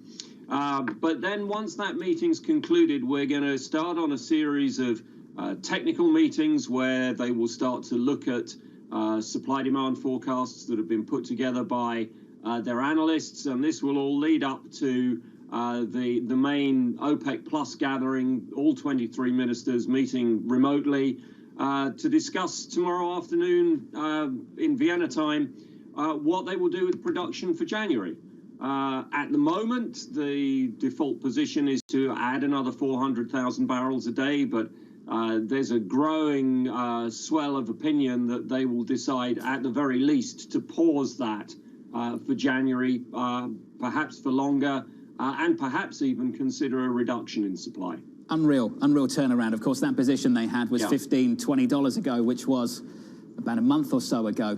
Julian, we'll catch up with you later in the week, counting down to that OPEC decision, that OPEC meeting a little bit later this week. We need some sector price action. This equity market has a bounce on the S&P. With your sector price action this morning, our stocks editor, Dave Wilson. Morning, Dave. Morning, John. All 11 of the main industry groups in the S&P 500 are higher in early trading. It's the commodity producers leading the way. Energy, materials, we're seeing crude oil move up, and the producers go with them. And in the consumer discretionary category, they're benefiting from gains among the travel stocks. It's really been kind of a sawtooth pattern going back to Thanksgiving. Down on Friday, up Monday, down yesterday, up today. So, you know, definitely the travel stocks helping things along. And I want to focus in on big tech for a minute, specifically looking at Apple. I mean, those shares higher for the 12th time in the last 13 days. And over that period, up more than 13%, helping sustain the New York Stock Exchange's FANG Plus Index, which, in fact, almost all of those 10 stocks in that gauge higher today. The one exception, Chinese search engine Baidu, which is basically little change at the moment. But Apple, really a standout lately within big tech. The legend, Dave Wilson. Dave, before you go, there's a big conversation right now on Wall Street about getting the youth, the younger people at banks into the office to learn from people with more experience. It takes people like you, sir, though, to be around to teach them. You've been around 31 years, and you're one of those really, really special people that a lot of people around here look up to and can lean on and learn from. And I can tell you, sir, we're going to miss you. You're retiring today, and this will be your final hit on this program. I just want to say thank you, Dave, for everything you've done. Yeah, it's been a real privilege over the last 31 years. And yeah, I've trained a few journalists in my time in formal classroom settings, you know, day to day in the newsroom. I mean, that's been a big satisfaction for me over time, no question. Well, it's been a great privilege to share this newsroom with you, Dave. Thank you, sir, for everything you do and will continue to do for all of us going forward. Dave Wilson there, our stocks editor. From New York City, coming up next, the market moving events you need to be watching. Your trading diary just around the corner. From New York City, your equity market higher by a little more than 1 full percentage point. Some data still to come. The ISM at the top of the hour, 10 a.m. Eastern, 7 minutes away. From New York, this is Bloomberg.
Young woman that's watching this wants to be the next Diane von Furstenberg, what would you recommend? Be as true to yourself as you possibly can. The more you could be you, the happier you will be.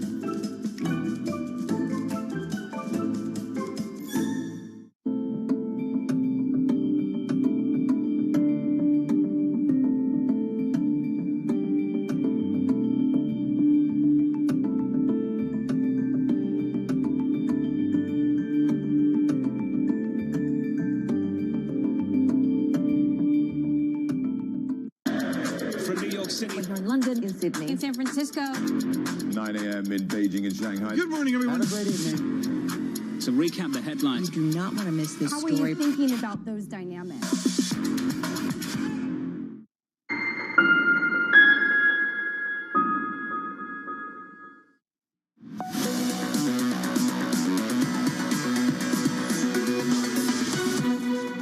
25 minutes in, no firm conclusions. As we often say, the session is young. We're positive about 1% on the S&P, the Russell up 1.6. The Nasdaq up 1.1. We got a bounce here for Chairman Powell, day 2. Anything but yesterday. Switch up the board and get to the bond market. Yields with a little bit of a bounce on a 10-year by 3 basis points to 147.49. That move fades as well. Keep an eye on the front end. A lift yesterday, a lift again today by 2 basis points. Still short of 60 basis points, though, after seeing out 65 last week. Let's get to the trading diary quickly, briefly. It's day 2 on Capitol Hill for Chairman Powell and Secretary Yellen testifying before the House. We'll get ISM manufacturing numbers 10 a.m. Eastern time. President Biden delivering remarks on the supply chain at 12:30. A host of Fed speak, Bostic, Quells, Daly, Barkin, all speaking on Thursday.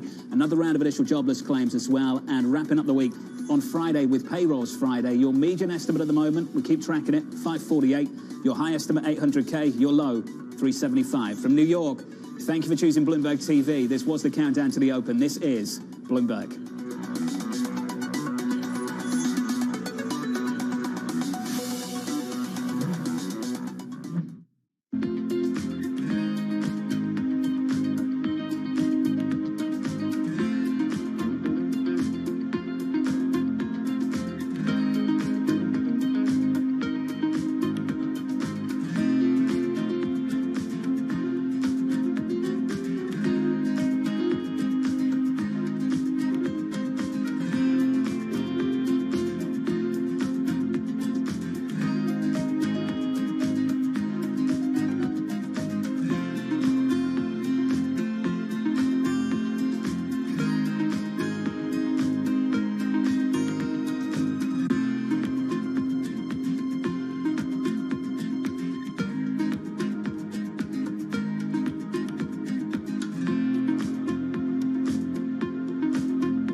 People are talking about Bloomberg surveillance. There's some guy out on Twitter who says I look like I'm 101. I noticed that. Do you think I need a lift? Is it time What that did he say about me?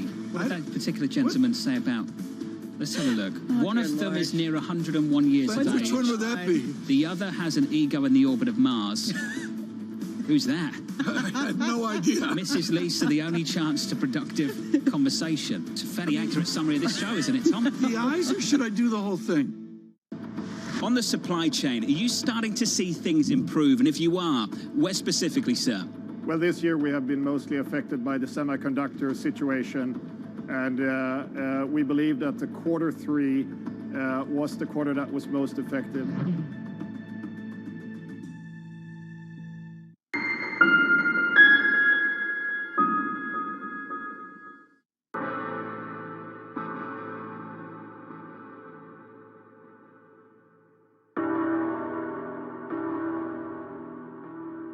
Months after Hurricane Maria, Puerto Rico is still in peril. Huge swaths of the island are still without power, running water, or access to medical care. Experts estimate that it will take years before these services are restored island-wide. Much of the blame has been placed on FEMA for a slow response in comparison to recent disasters on the mainland. But recovery from a disaster of this complexity and scale has proven more challenging than anyone anticipated. And filling the gaps between an overextended public sector and a suffering populace falls on the private citizens.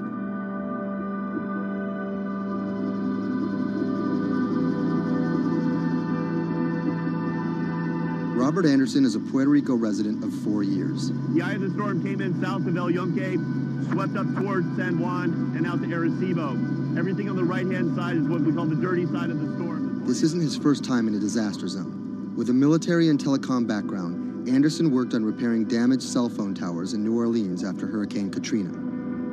Some might be tempted to label him a disaster capitalist, seeking lucrative government contracts for his expertise. But as Anderson finds himself in the middle of a humanitarian crisis, he and his associates are developing a variety of pro bono recovery projects that target the island's hardest hit areas.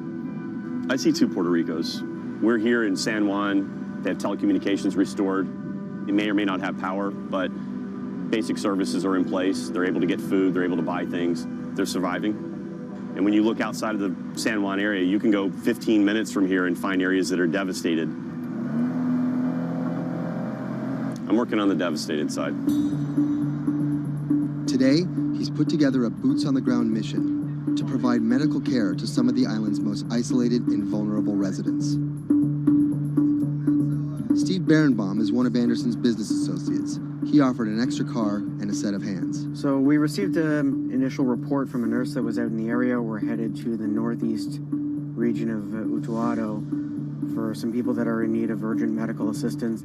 Dr. Sally Priester is a physician from San Juan. She filled a van with medical supplies at her own expense and brought along a team of nurses. Google Maps estimated our first destination to be a 90-minute drive. But it didn't account for obstacles like this.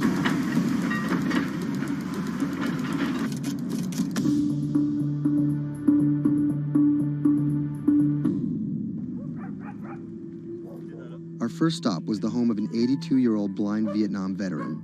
His roof was blown off by the storm, and he's been living alone in a back shed for nearly 2 months. His cane actually got broken in the storm, so he's limited mobility.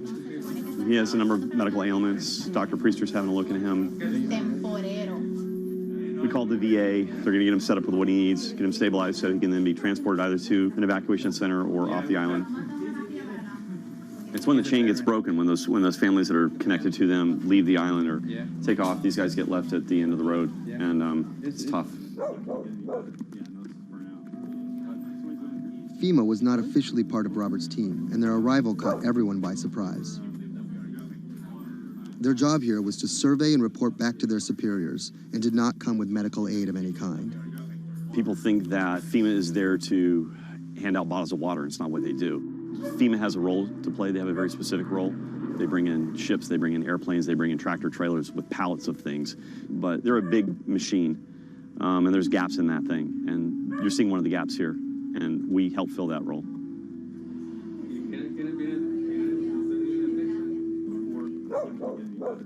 These guys are in a bad situation before, and now they're struggling for real basic things. One of the risks that you run is people going from fear to hopelessness. Those are the folks that we're trying to reach. And how are they reached? How are they even found? Word of mouth, mostly. And what's your role in all this?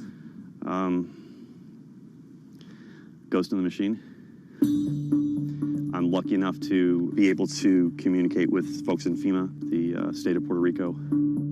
For a ghost, Robert makes his presence well known. Not only was he the de facto leader of the mission, now with FEMA in tow, he created his own maps to survey storm damage. So we're right here. And delivered them to FEMA HQ free of charge.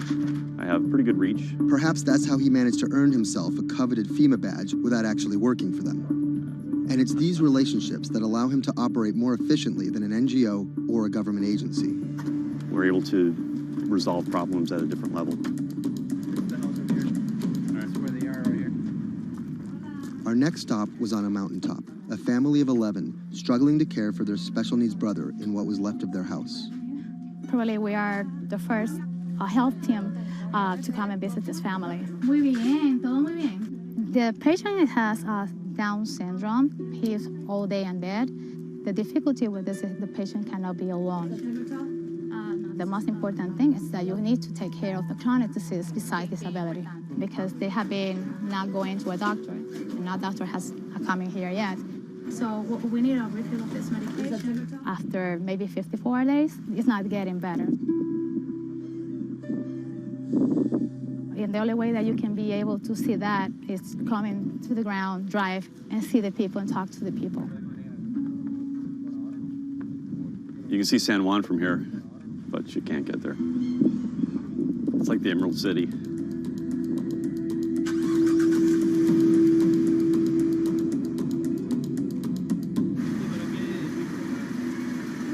On this stop, we caught word that a man living alone at the edge of the jungle was in need of care. So we decided to take a little detour, come up here and check out and see what's going on. One of the challenges is to find those people that are at the end of these roads that need help.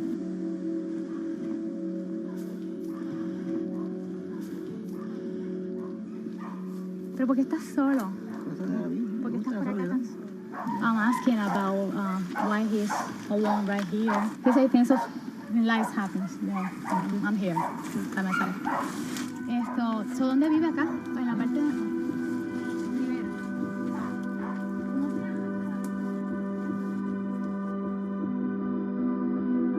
This is not a job. If you do this, you need to have passion for what you can do. You're not going to get paid. It's said in disaster response and emergency response that the real first responders are your neighbors. You don't need to wait for a lucrative FEMA contract to go out and do good and to help the community. In the end, do you feel like you're making a difference? Lives you touch and people that you can affect. I don't really think about it in those terms. But why do you do it? It helps me sleep at night. I think it's as much for the people that are going out to help and do things as it is for the people that you affect. Whether out of altruism, or the lure of a paid gig, or some mixture of the two, Anderson hopes to stay here to help shape Puerto Rico's future. Puerto Rico's essentially been a colony for 400 years. It was treated poorly by the Spanish. It was not treated well by the United States when they first got here. Puerto Rico can continue in the way that it's always been, or Puerto Rico can rebuild itself like nothing that's ever been. And we have to do everything we can to make that real. That's the bottom line.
When I met him first online, I found him to be really sweet.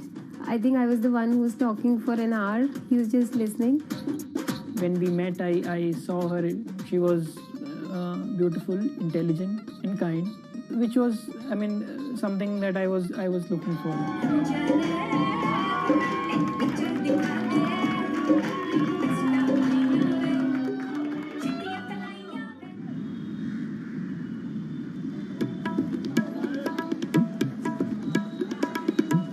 Anshu and Sumit are one of about 12 million couples that get married in India every year.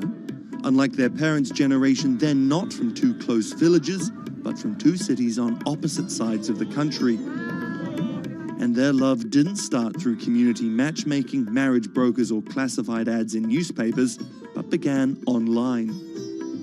So we met through jeevansathi.com. So it's basically an online portal where we have detailed profile of different grooms and brides. It makes a lot of remote profiles who are located in distant areas more accessible.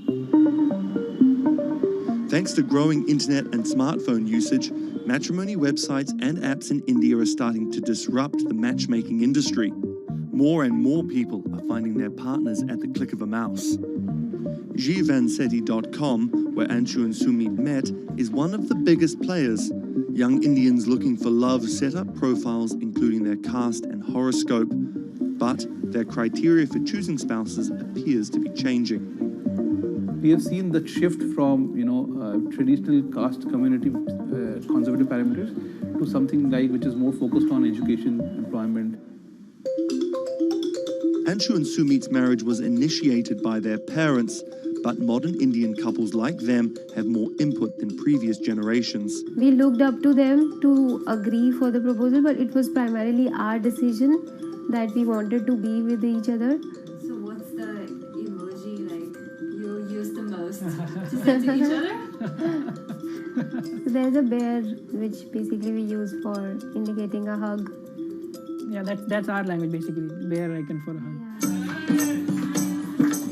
Time flies when you're in love, and just 1.5 months after they first met online, the couple got engaged. They decided to hold their wedding less than 3 months later. But planning a traditional Hindu wedding on such short notice is no easy task. The massive event usually lasts 3 days, has various ceremonies and celebrations, and involves the entire two families and hundreds of guests. Luckily, there are websites and apps for that. We searched online, we got in touch with Wedding Brigade, and they helped us finalize the venue. And it makes the search faster and efficient. Startups like the Wedding Brigade are challenging traditional wedding planners in this $50 billion industry. It provides various services from booking banquet venues to buying wedding gowns. The website makes money by charging commission from vendors. People don't want to be limited to what is available around them. They want to know the entire range of options available before making a decision. And now it's easy to find almost everything on one portal.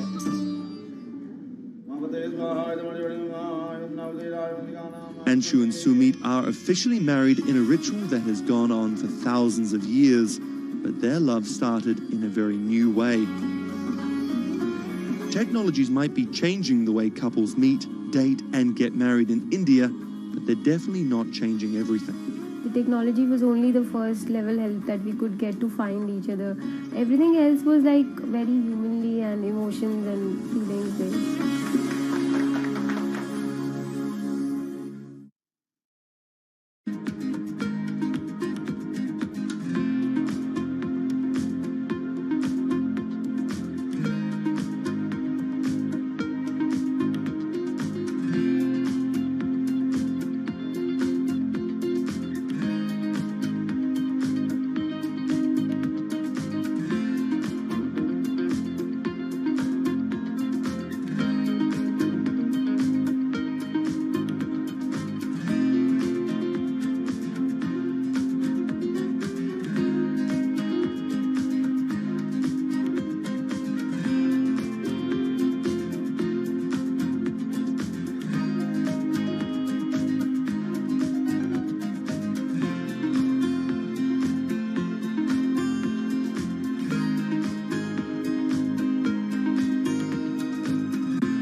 Massachusetts Senator Elizabeth Warren has become a symbol of everything the Republican Party stands against. Everyone gets a right to basic health care. We need strong oversight of these banks. A legal scholar and a consumer advocate turned politician, Warren has branded herself as a champion of the working class and made a career out of standing up to big business. While rumors of a 2020 presidency bid remain just that, I'm not running for president. her Senate seat is up for re-election in 2018, and Republicans are already pumping millions into super PACs to defeat her. This is the story of how a law professor and politician came to be seen as the biggest threat to Republican values and the greatest hope for progressive America. Elizabeth Warren was born Elizabeth Ann Herron, the youngest of 3 siblings, on June 22, 1949 in Oklahoma City to middle-class parents. After waiting tables to help her family pay the bills, Warren became a star on the high school debate team. She landed a scholarship to George Washington University at the age of 16, but 2 years later dropped out to marry her high school sweetheart, Jim Warren. By 1980, Warren was a mother of 2, divorced and remarried, had earned a bachelor's degree from the University of Houston, a juris degree from Warren then went on to become an influential law professor, teaching, lecturing, and publishing highly cited work on bankruptcy and commercial law at 7 universities around the country, eventually settling at Harvard Law School. But Warren wasn't always a liberal lion. Elizabeth Warren used to be a Republican, actually. That's Stephen Dennis. I'm a Senate reporter for Bloomberg. Around the time that Elizabeth Warren switched parties, she became a fierce opponent of a Republican drive to make it much harder to file for bankruptcy. She fought that for a decade. It ended up passing anyways. While her efforts ultimately failed, her warning calls were heard in 2008.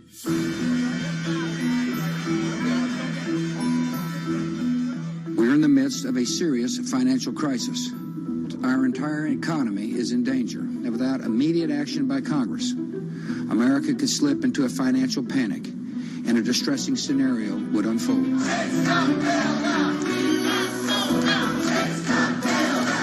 Professor Warren was tapped to help with oversight in the government bailout. She would excoriate bankers and their bonuses and their practices. Why should the U.S. taxpayer alone carry city?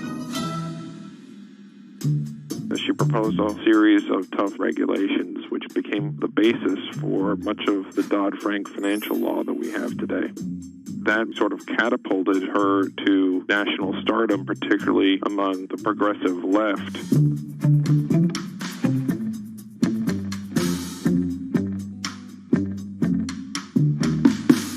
Encouraged by her newfound notoriety, Warren declared her bid for the U.S. Senate on September 14, 2011.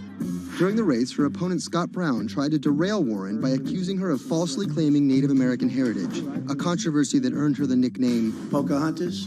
Nevertheless, she was victorious and won the Senate seat by a comfortable margin. She used her new tenure to challenge everyone, from banking regulators and Treasury officials to members of Wall Street and Congress. I'm really concerned that too big to fail has become too big for trial. We need tough new laws to hold corporate executives personally accountable. No one should be above the law. She called for Wells Fargo CEO John Stump to resign for fraud, introduced the Bank on Student Loans Fairness Act, and reintroduced the 21st Century Glass-Steagall Act.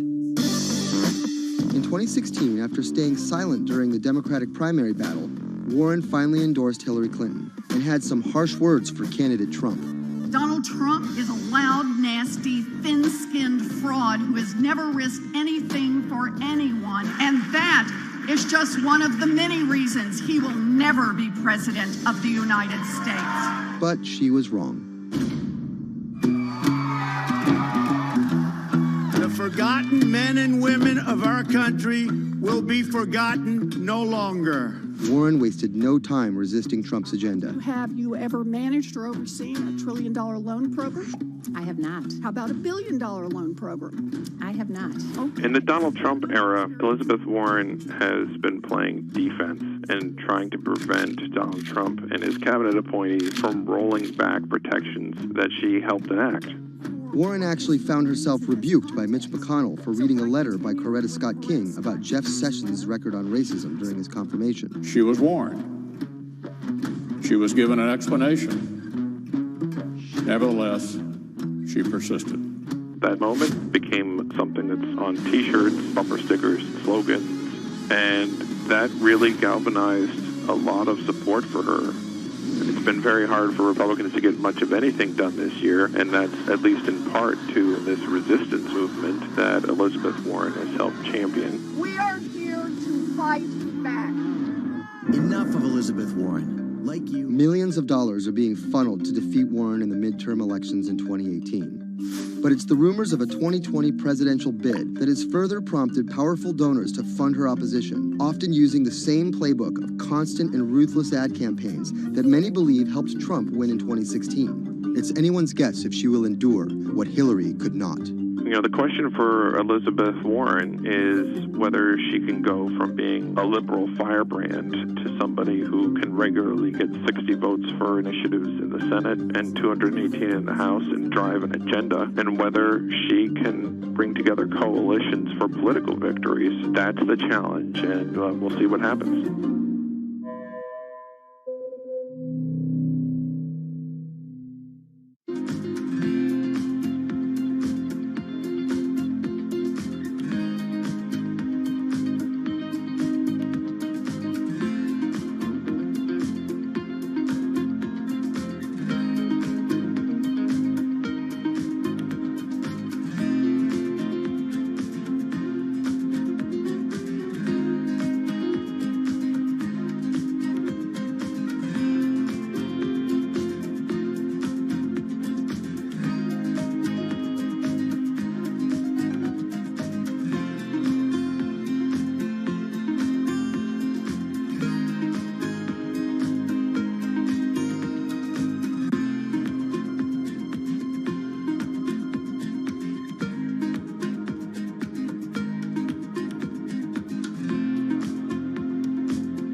Sadiq Khan, the mayor of London, has made some powerful opponents. He doesn't know me, never met me, doesn't know what I'm all about. I think they're very rude statements, and frankly, tell him I will remember those statements. My message to Donald Trump and his team is that, your views of Islam are ignorant.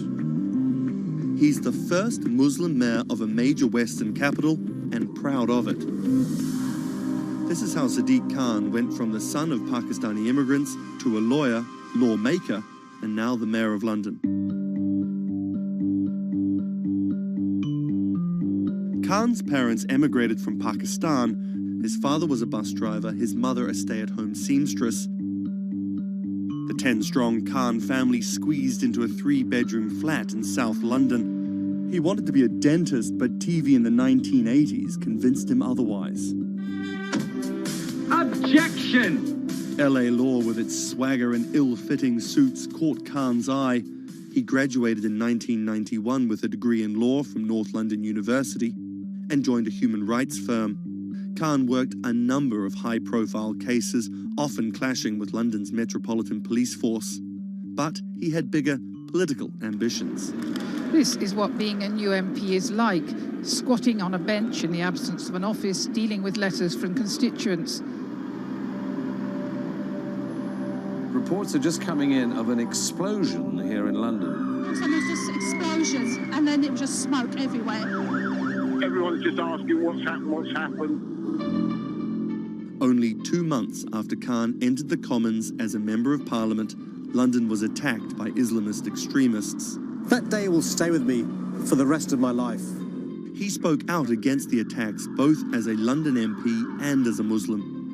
He has been very clear about his opposition to violence, opposition to terrorism, and has set out to make the case for a more open and peaceful Islam. That's Thomas Penny, one of Bloomberg's Westminster correspondents. Here is a man who is a Muslim, and he is standing up and being open and straightforward and being clear that the problem here is not Islam, but it's Islamic extremism. In 2015, a decade after the attacks, Khan ran for mayor of London, and his faith was back in the headlines. His opponent, Zach Goldsmith, trying to link Khan to radical Islam. The debate got again personal and nasty. The Goldsmith camp has called Khan extreme and accused him of associating with, quote, those who seek to do our police and capital harm. It's a pattern of behaviour. Even the former Prime Minister David Cameron repeated the allegations. He shared a platform with Sajil Shahid, the man who trained the ringleader of the 7/7 attacks and accused the United States of bringing 9/11 on themselves. But the smears didn't stick. Zach Goldsmith ran a very negative campaign that was based on what people knew was a lie. This election was not without controversy. And I'm so proud that London has today chosen hope over fear and unity over division. After taking the mayor's office with a comfortable majority, Khan has brought a business-like efficiency to the role, scrapping expensive vanity projects like the Garden Bridge and the new Routemaster buses, which cost £350,000 each. The former lawyer who used to fight the police in court is now praised for his close relationship with them. I was talking to a very senior police officer in the Metropolitan Police who said there was a sea change when he went into City Hall, and the police were saying how much they welcomed this because they knew where they stood and it was more straightforward to work with. So he works like a lawyer, he works like a government minister. Khan's kept his faith at the fore. He's an outspoken voice for moderate Muslims across the world. Donald J. Trump is calling for a total and complete shutdown of Muslims entering the United States. Now, by giving the impression that Islam and the West are incompatible, you're playing into the hands of the extremists. The ongoing spat between Khan and US President Donald Trump escalated when Trump went after Khan, misquoting him on Twitter just hours after the terrorist attacks of June 3rd, 2017. Khan's now one of the most prominent Labour politicians in the UK. In fact, a recent poll of Londoners found Khan was more trusted to keep the country safe from terrorism than the Prime Minister or the Labour leader. His story of going from the son of an immigrant bus driver to the mayor of one of the greatest cities in the world plays well with Londoners. But can he appeal to the rest of the nation? Has Khan got his eye on the top job? And is the UK ready for a Muslim Prime Minister?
What does it take to change the world? A big army? A cure to a pandemic? A revolution? All of these take either a lot of people, thousands of hours, or massive amounts of space. But for Julian Assange, all he needs is one room, an internet connection, and the world will listen. Assange is located here, and more specifically, right here. And from that location, he's posted government secrets, classified documents, and leaked emails from some of the world's most powerful people. And in doing so, has been labeled a hero, a villain, a nihilist, and everything in between. This is how an Australian programmer sequestered in the Ecuadorian embassy in London became one of the most influential and notorious people in the world. Born in 1971 in Townsville, Australia, Assange has always been on the move. Living in over 30 homes by the time he was in his mid-teens, Assange, along with his mother and half-brother, finally settled down in Melbourne. His introduction to hacking started at 16 when he was given a Commodore 64, which he attached to a modem. He attended the University of Melbourne, where he studied programming, physics, and mathematics. He never graduated, but that doesn't mean he didn't get an education. By 1991, Assange hacked into the Pentagon, U.S. Navy, and other branches of the U.S. government. In 1996, he was caught by the Australian Federal Police and charged with over 30 counts of hacking and computer-related crimes. He didn't get any jail time, but he was fined $2,100. I think the first taste of what would come later was the hacking that he did as a young programmer, and that really sort of foreshadowed a healthy skepticism of the use and abuse of technology by governments. That's Vernon Silver. I'm a reporter for Bloomberg's investigations team. Assange's youth as a hacker laid the foundation for him to start WikiLeaks in 2006. But what is WikiLeaks? It's a website that posts unfiltered, usually classified documents. What separates it from every other media outlet is that they have no editorial hierarchy. With a publication like the New York Times, information comes in, they take that information, package it, then disseminate it for the public to see. WikiLeaks, however, cuts out the middleman. WikiLeaks gathers information, most of it given to them anonymously. So what they're doing is really very simple. They get the information in one end from who gives it to them and out the other with sometimes minimal interference. Julian Assange is the leader of that, the mastermind, the creator, and really, because he thinks of it as a journalistic enterprise, the editor-in-chief. But every story starts with a source, and Assange has some unconventional sources. Julian Assange does not hack as far as we know. He is the recipient of people who are either insiders who give him secret documents or hacked emails from a foreign power. That's Eli Lake. I am a columnist for Bloomberg. And there was no source bigger for Assange than Chelsea Manning, who used to be known as U.S. soldier Bradley Manning. In 2010, Manning provided Assange and WikiLeaks with hundreds of thousands of leaked government documents. WikiLeaks quietly began releasing the documents in February of 2010, then made big headlines in April by posting what is now known as the Collateral murder video. Come on, fire! It was a vivid, graphic video. It changed the debate on the Iraq War, and importantly, it put WikiLeaks on the map when they put it online, and they couldn't be ignored at that point. And those leaks were just the beginning. They went on to post more than 90,000 leaked documents known as the Afghan war logs, 390,000 documents known as the Iraq war logs, and 250,000 private messages between diplomats called cables in what is now known as Cablegate. These leaks were met with very real ethical questions. The problem with publishing those cables was that a number of confidential sources for U.S. diplomats who faced real danger when their names were exposed. Then Secretary of State Hillary Clinton drove the point home that every country, including the United States, must be able to have candid conversations about the people and nations with whom they deal. Shortly after Cablegate, the Swedish government issued an arrest warrant for Assange on allegations of rape and molestation. He claimed the allegations were fabricated to get him extradited to the United States, a claim the U.S. government denied. Either way, Assange's next move was to seek refuge in the Ecuadorian embassy, which really was the beginning of the new chapter in his life and what we're dealing with now, which is him being stuck in London. What was supposed to be an office in an embassy is now Assange's self-imposed prison to this very day. But that doesn't mean he's slowed down. Since being trapped in the embassy, WikiLeaks has released files about Guantanamo Bay prisoners, Syrian political figures, and the draft to the Trans-Pacific Partnership. And then came the 2016 U.S. election. Thousands of leaked emails showed Democratic Party officials possibly plotting against Bernie Sanders in his race against Hillary Clinton. Over the course of 68 days, WikiLeaks released 20,000 confidential Democratic National Committee emails. In terms of the presidential race, if you look right here, when Assange released the first batch of emails, Trump actually takes his first lead against Clinton. I think we've had enough of the Clintons, in all fairness. Once WikiLeaks started exposing secrets of the Democratic Party, Julian Assange became a hero to many on the right. Public opinion kind of flip-flopped. WikiLeaks. From the emails, we now know Hillary Clinton's campaign manager makes risotto, and also how the DNC squashed Bernie Sanders' campaign. One thing we don't know is who gave Assange the stolen emails in the first place. Many leading Democrats say they suspect it was the Russians. They released an analysis from a private cybersecurity firm that had said it was the Russians. But Assange claims our source is not the Russian government, and it is not a state party. So this is where we stand today. The public still doesn't know who provided the emails to WikiLeaks. Meanwhile, Assange is still running WikiLeaks and still releasing documents. In March 2017, he started publishing documents from the CIA's Center for Cyber Intelligence called Vault 7. The CIA, the agency charged with finding and keeping our top secrets, can't keep its own secrets. As long as Assange has a connection to the world, no government secret will be too far from exposure. Julian Assange is still in the embassy. Maybe he'll leave, maybe he won't. Kind of regardless, his work has been done. He's changed the way people think about their governments, about their own secrets, about their own hackability, and really the world has changed because of him.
When it debuted, the 4G wireless we have today allowed people for the first time to hit the road and explore unknown places with only a smartphone for directions. When 5G arrives, it could enable driverless cars to take us there as well. 5G stands for fifth generation mobile networks or wireless systems. It's insanely fast and can accommodate a lot more connected devices. But the reason it's being called revolutionary is because 5G will allow connected devices to speak to each other as well as people.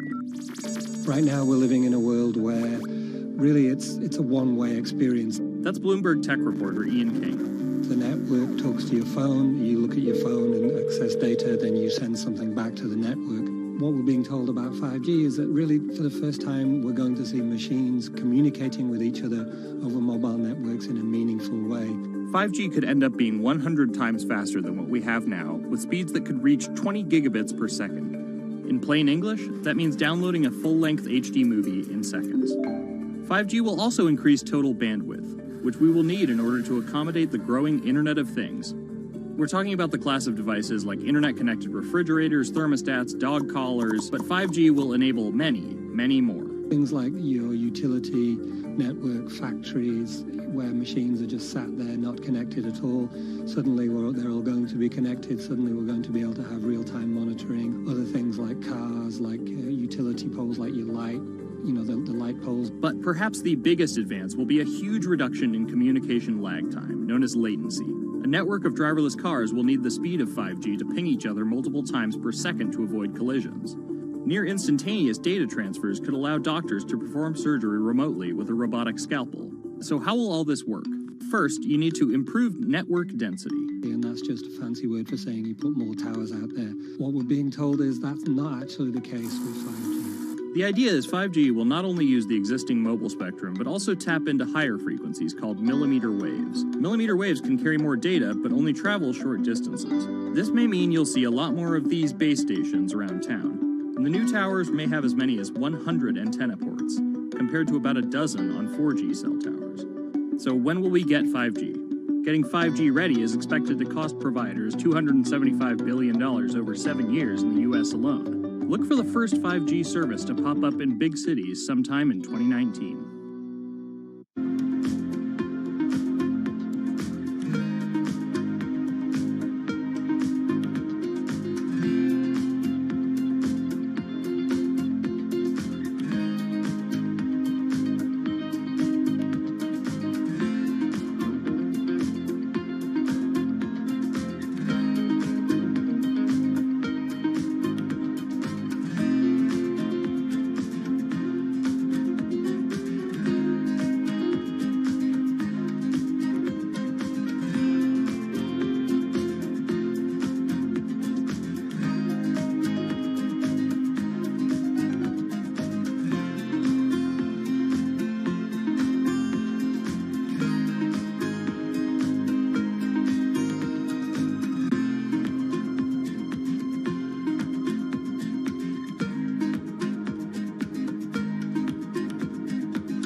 People think of Vladimir Putin, they think of capital P, power. And that's exactly the impression he creates. Whether it's physical power, firing different weapons, riding in various James Bond-esque modes of transportation, or tossing hapless opponents in judo. Or political power, ruling his own country with an iron fist, crushing his political opposition, or, most recently, being accused of meddling in foreign elections for his own benefit. This is how Vladimir Putin went from a poor, tough kid in Leningrad to a KGB spy to the very symbol of modern Russia. Vladimir Vladimirovich Putin was born in 1952 in Leningrad, which is now St. Petersburg. His father was a factory foreman and his mother a homemaker. It is widely said that Putin's public-facing tough guy persona can be traced back to him getting into fights when he was younger, which paved the way for him to take up judo.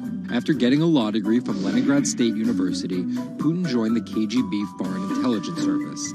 He spent 16 years in the KGB.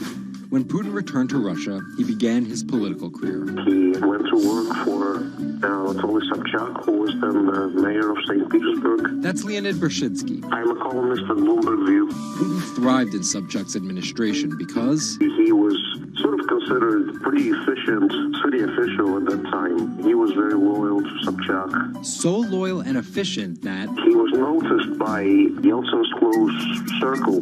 And those people soon brought Putin over to Moscow to work in Yeltsin's administration, where he quickly climbed the political ladder. Then, of course, he was promoted to Prime Minister of Russia. That's Dmitry Trenin. I am currently director of the Carnegie Moscow Center. Around this time, Yeltsin and the people around him, the so-called family, decided that Putin would become Yeltsin's successor. And then this happened. The apartment bombings were carried out in 3 Russian cities, killing 293 people and injuring more than 1,000. Putin immediately accused Chechen separatists for the bombings and followed it up with action. He was credited with having a very successful military campaign against the terrorists. And it worked. After that, he became an heir apparent in the eyes of the Russian people. 3 months later, Yeltsin resigned. And on his way out, a famous exchange. He was getting into the car in the Kremlin, and the last words that he addressed to Putin before getting into his car was, "Take good care of Russia." So Putin took over as president, and 3 months after that, won his first election. But just because Putin won the presidency, that didn't mean he had all the power. This is Michael McFall. I was U.S. ambassador from 2012 to 2014. In the 1990s, there was a fire sale of all the things worth owning in Russia, and certain people, the oligarchs, did better than others in that fire sale, sometimes called privatization, and those people tended to be well connected with the Yeltsin regime, and they weren't Putin's friends. But they probably miscalculated, thinking that they could easily find a way to influence him. It became impossible almost from the start. From that very moment, there was warfare between him and the oligarchs. That's when Putin gave the oligarchs a choice.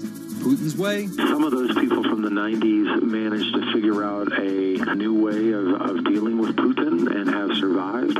Or prison. Others could not find common vision, and so they lost their assets. Khodorkovsky once was Russia's richest person, worth $15 billion, but he ran afoul of President Vladimir Putin and spent a decade in prison. With domestic power consolidated, Putin focused on restoring Russia's global influence. Putin is the guy who believes in the expansionist Russian state.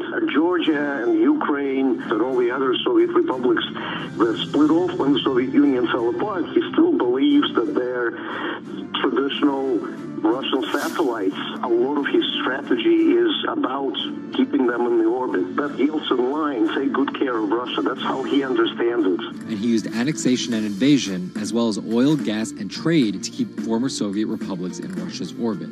In 2008, Putin's 2 terms were up, and he decided to step down as president. Dmitry Medvedev stepped in as president, and Putin went back to prime minister. But really, Putin never left power. He pretty much continued running the country, and Medvedev was a bit of a figurehead. There was actually a period of cooperation between Russia and the U.S. that benefited both countries during Medvedev's presidency. Because Medvedev did not have the same negative attitude towards the West as Putin did. But when Putin came back to run for a 3rd term, in the lead up to the 2012 election, it is widely believed that both the presidential and parliamentary elections were rigged, and Russians took to the streets.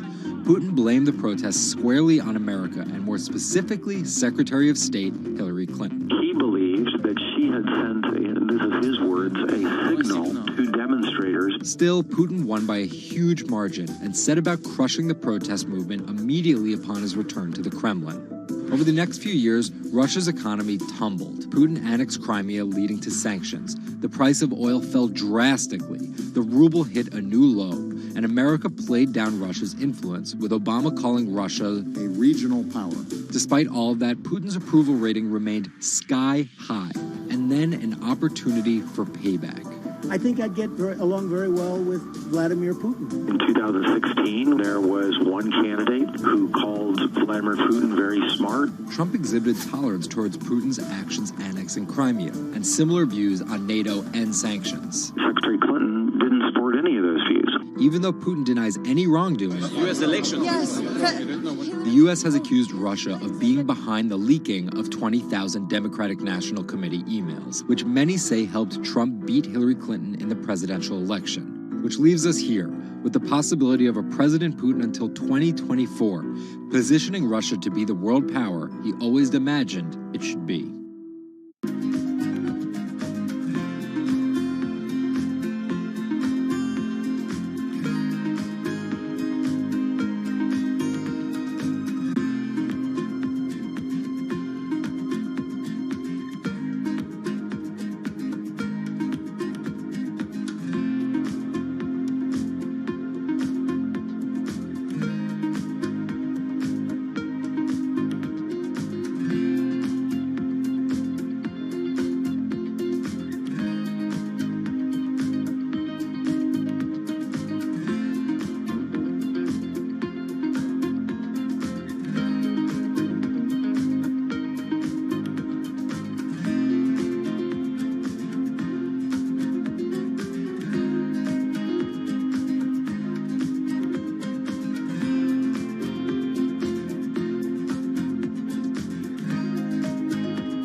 Jack Ma is Asia's richest man and most recognizable business tycoon. He's the chairman of Alibaba, China's e-commerce giant and one of the 10 largest companies in the world.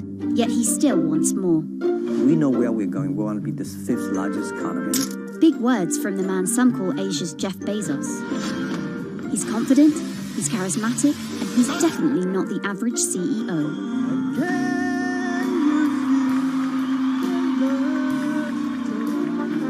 This is how a poor school teacher went from the classroom to being one of the most influential multi-billionaires in the world.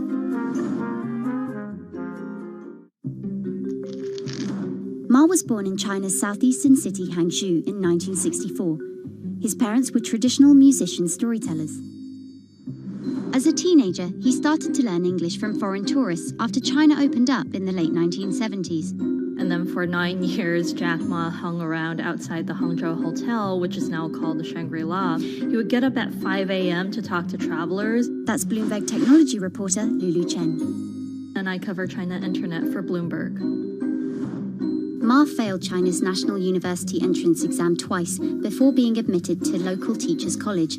He graduated in 1988. He applied for 30 jobs and got rejected, including from the fast food giant KFC. When KFC came to China, come to us say, 24 people went for the job. 23 people accepted. I was the only guy. Then Ma got a job at a local university and taught English there for about 5 years, earning just $15 a month. On the side, he started a translation company with several friends. During a company trip to the US in 1995, Ma had his first encounter with the internet at a friend's place in Seattle. I searched the first word, beer. I don't know why, because it's easy to spell, baby. And I see beers from Germany, beers from USA, beers from Japan, but there's no beer from China. So he searched for the word China instead and still couldn't find anything. And that got him thinking. He wanted to build something that would put China on the world's map.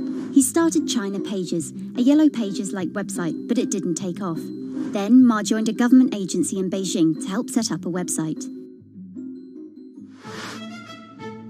By 1999, the internet stock boom had gripped Wall Street, and back in his Hangzhou apartment, Ma decided to try again.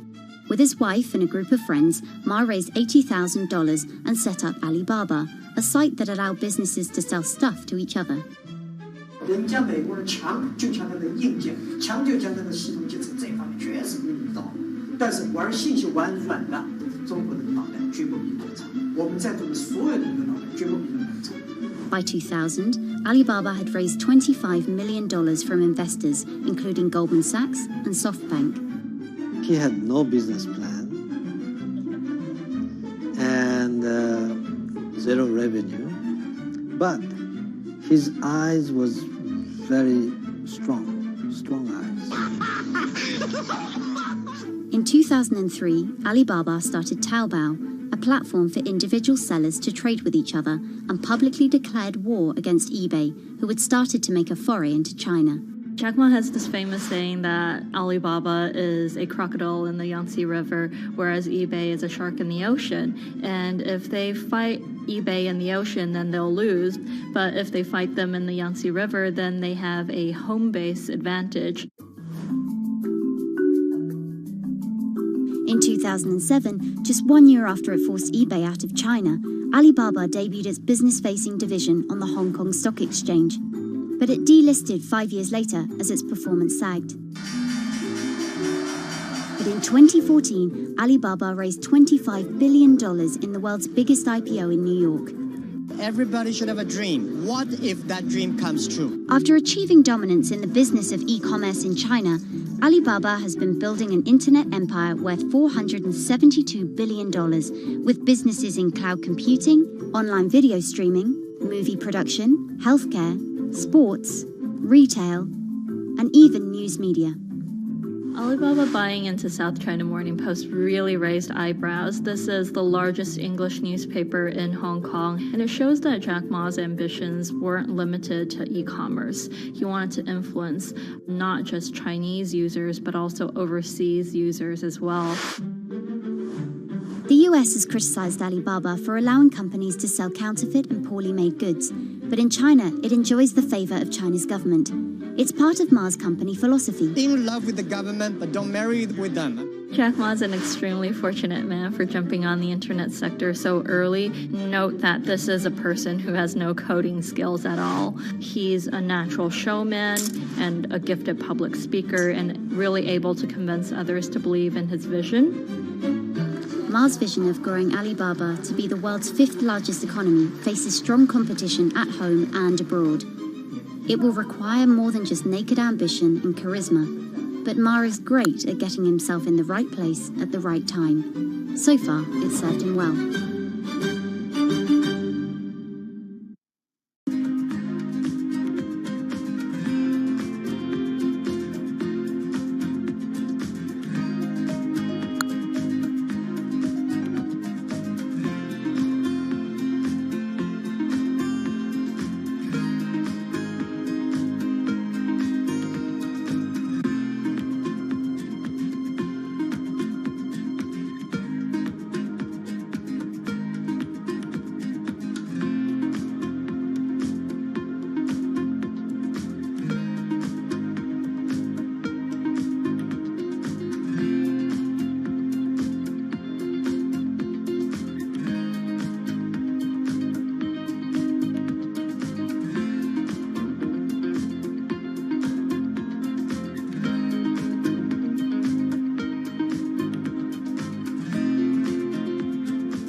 Peter Thiel is a walking contradiction. He got his bachelor's and Juris Doctorate from Stanford, but speaks out about the horrors of higher education, saying college is as corrupt as the Catholic Church was 500 years ago. He's a staunch supporter of the free press, yet he bankrolled a lawsuit to bankrupt an independent media company. But these were not journalists. And most of all, he's an immigrant and libertarian who's the most public supporter of Donald Trump in all of Silicon Valley. What Trump represents isn't crazy, and it's not going away. This is the story of how an openly gay, immigrant genius, libertarian billionaire went from tech contrarian to Silicon Valley's biggest Trump supporter.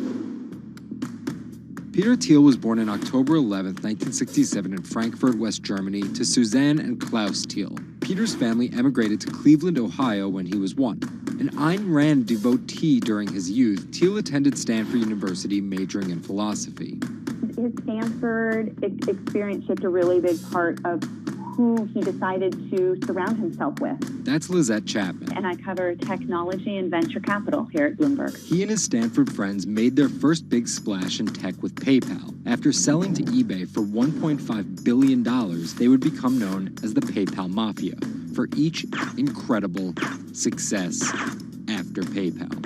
For Thiel, that began with an early, modest $500,000 investment in Facebook. And in VC speak, early means big risk, but also big reward. He turned that initial $500,000 investment into more than $1 billion in cash. But Thiel was just getting started with Facebook, and he went on to make a whole bunch of wildly successful investments. From SpaceX to Airbnb to one of the largest, most powerful companies in the United States, if not the world, and of course that's Palantir. The incredibly controversial secretive data mining startup he founded with his colleagues from PayPal. It connects data silos and then allows non-technical people to search that information for patterns. Data like financial information, feeds from video cameras, biometric details, passport information, flight manifest. Palantir doesn't talk much about how they collect this data, who has access to it, or what they do with it.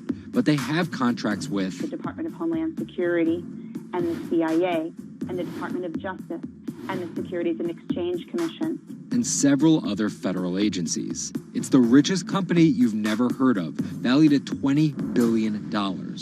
But there are plenty of obscenely wealthy people in Silicon Valley. What makes him different... He's a complex ball of multiple contradictions. Take college, for example.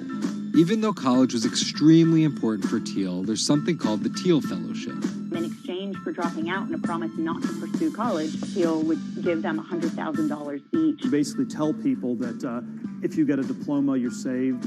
Otherwise you go to hell. You go to Yale or you go to jail. Also, his relationship with the press. Here's another contradiction. He's donated to free press initiatives, including the Committee to Protect Journalists. But he also secretly spent tens of millions of dollars bankrolling a lawsuit filed by Hulk Hogan over the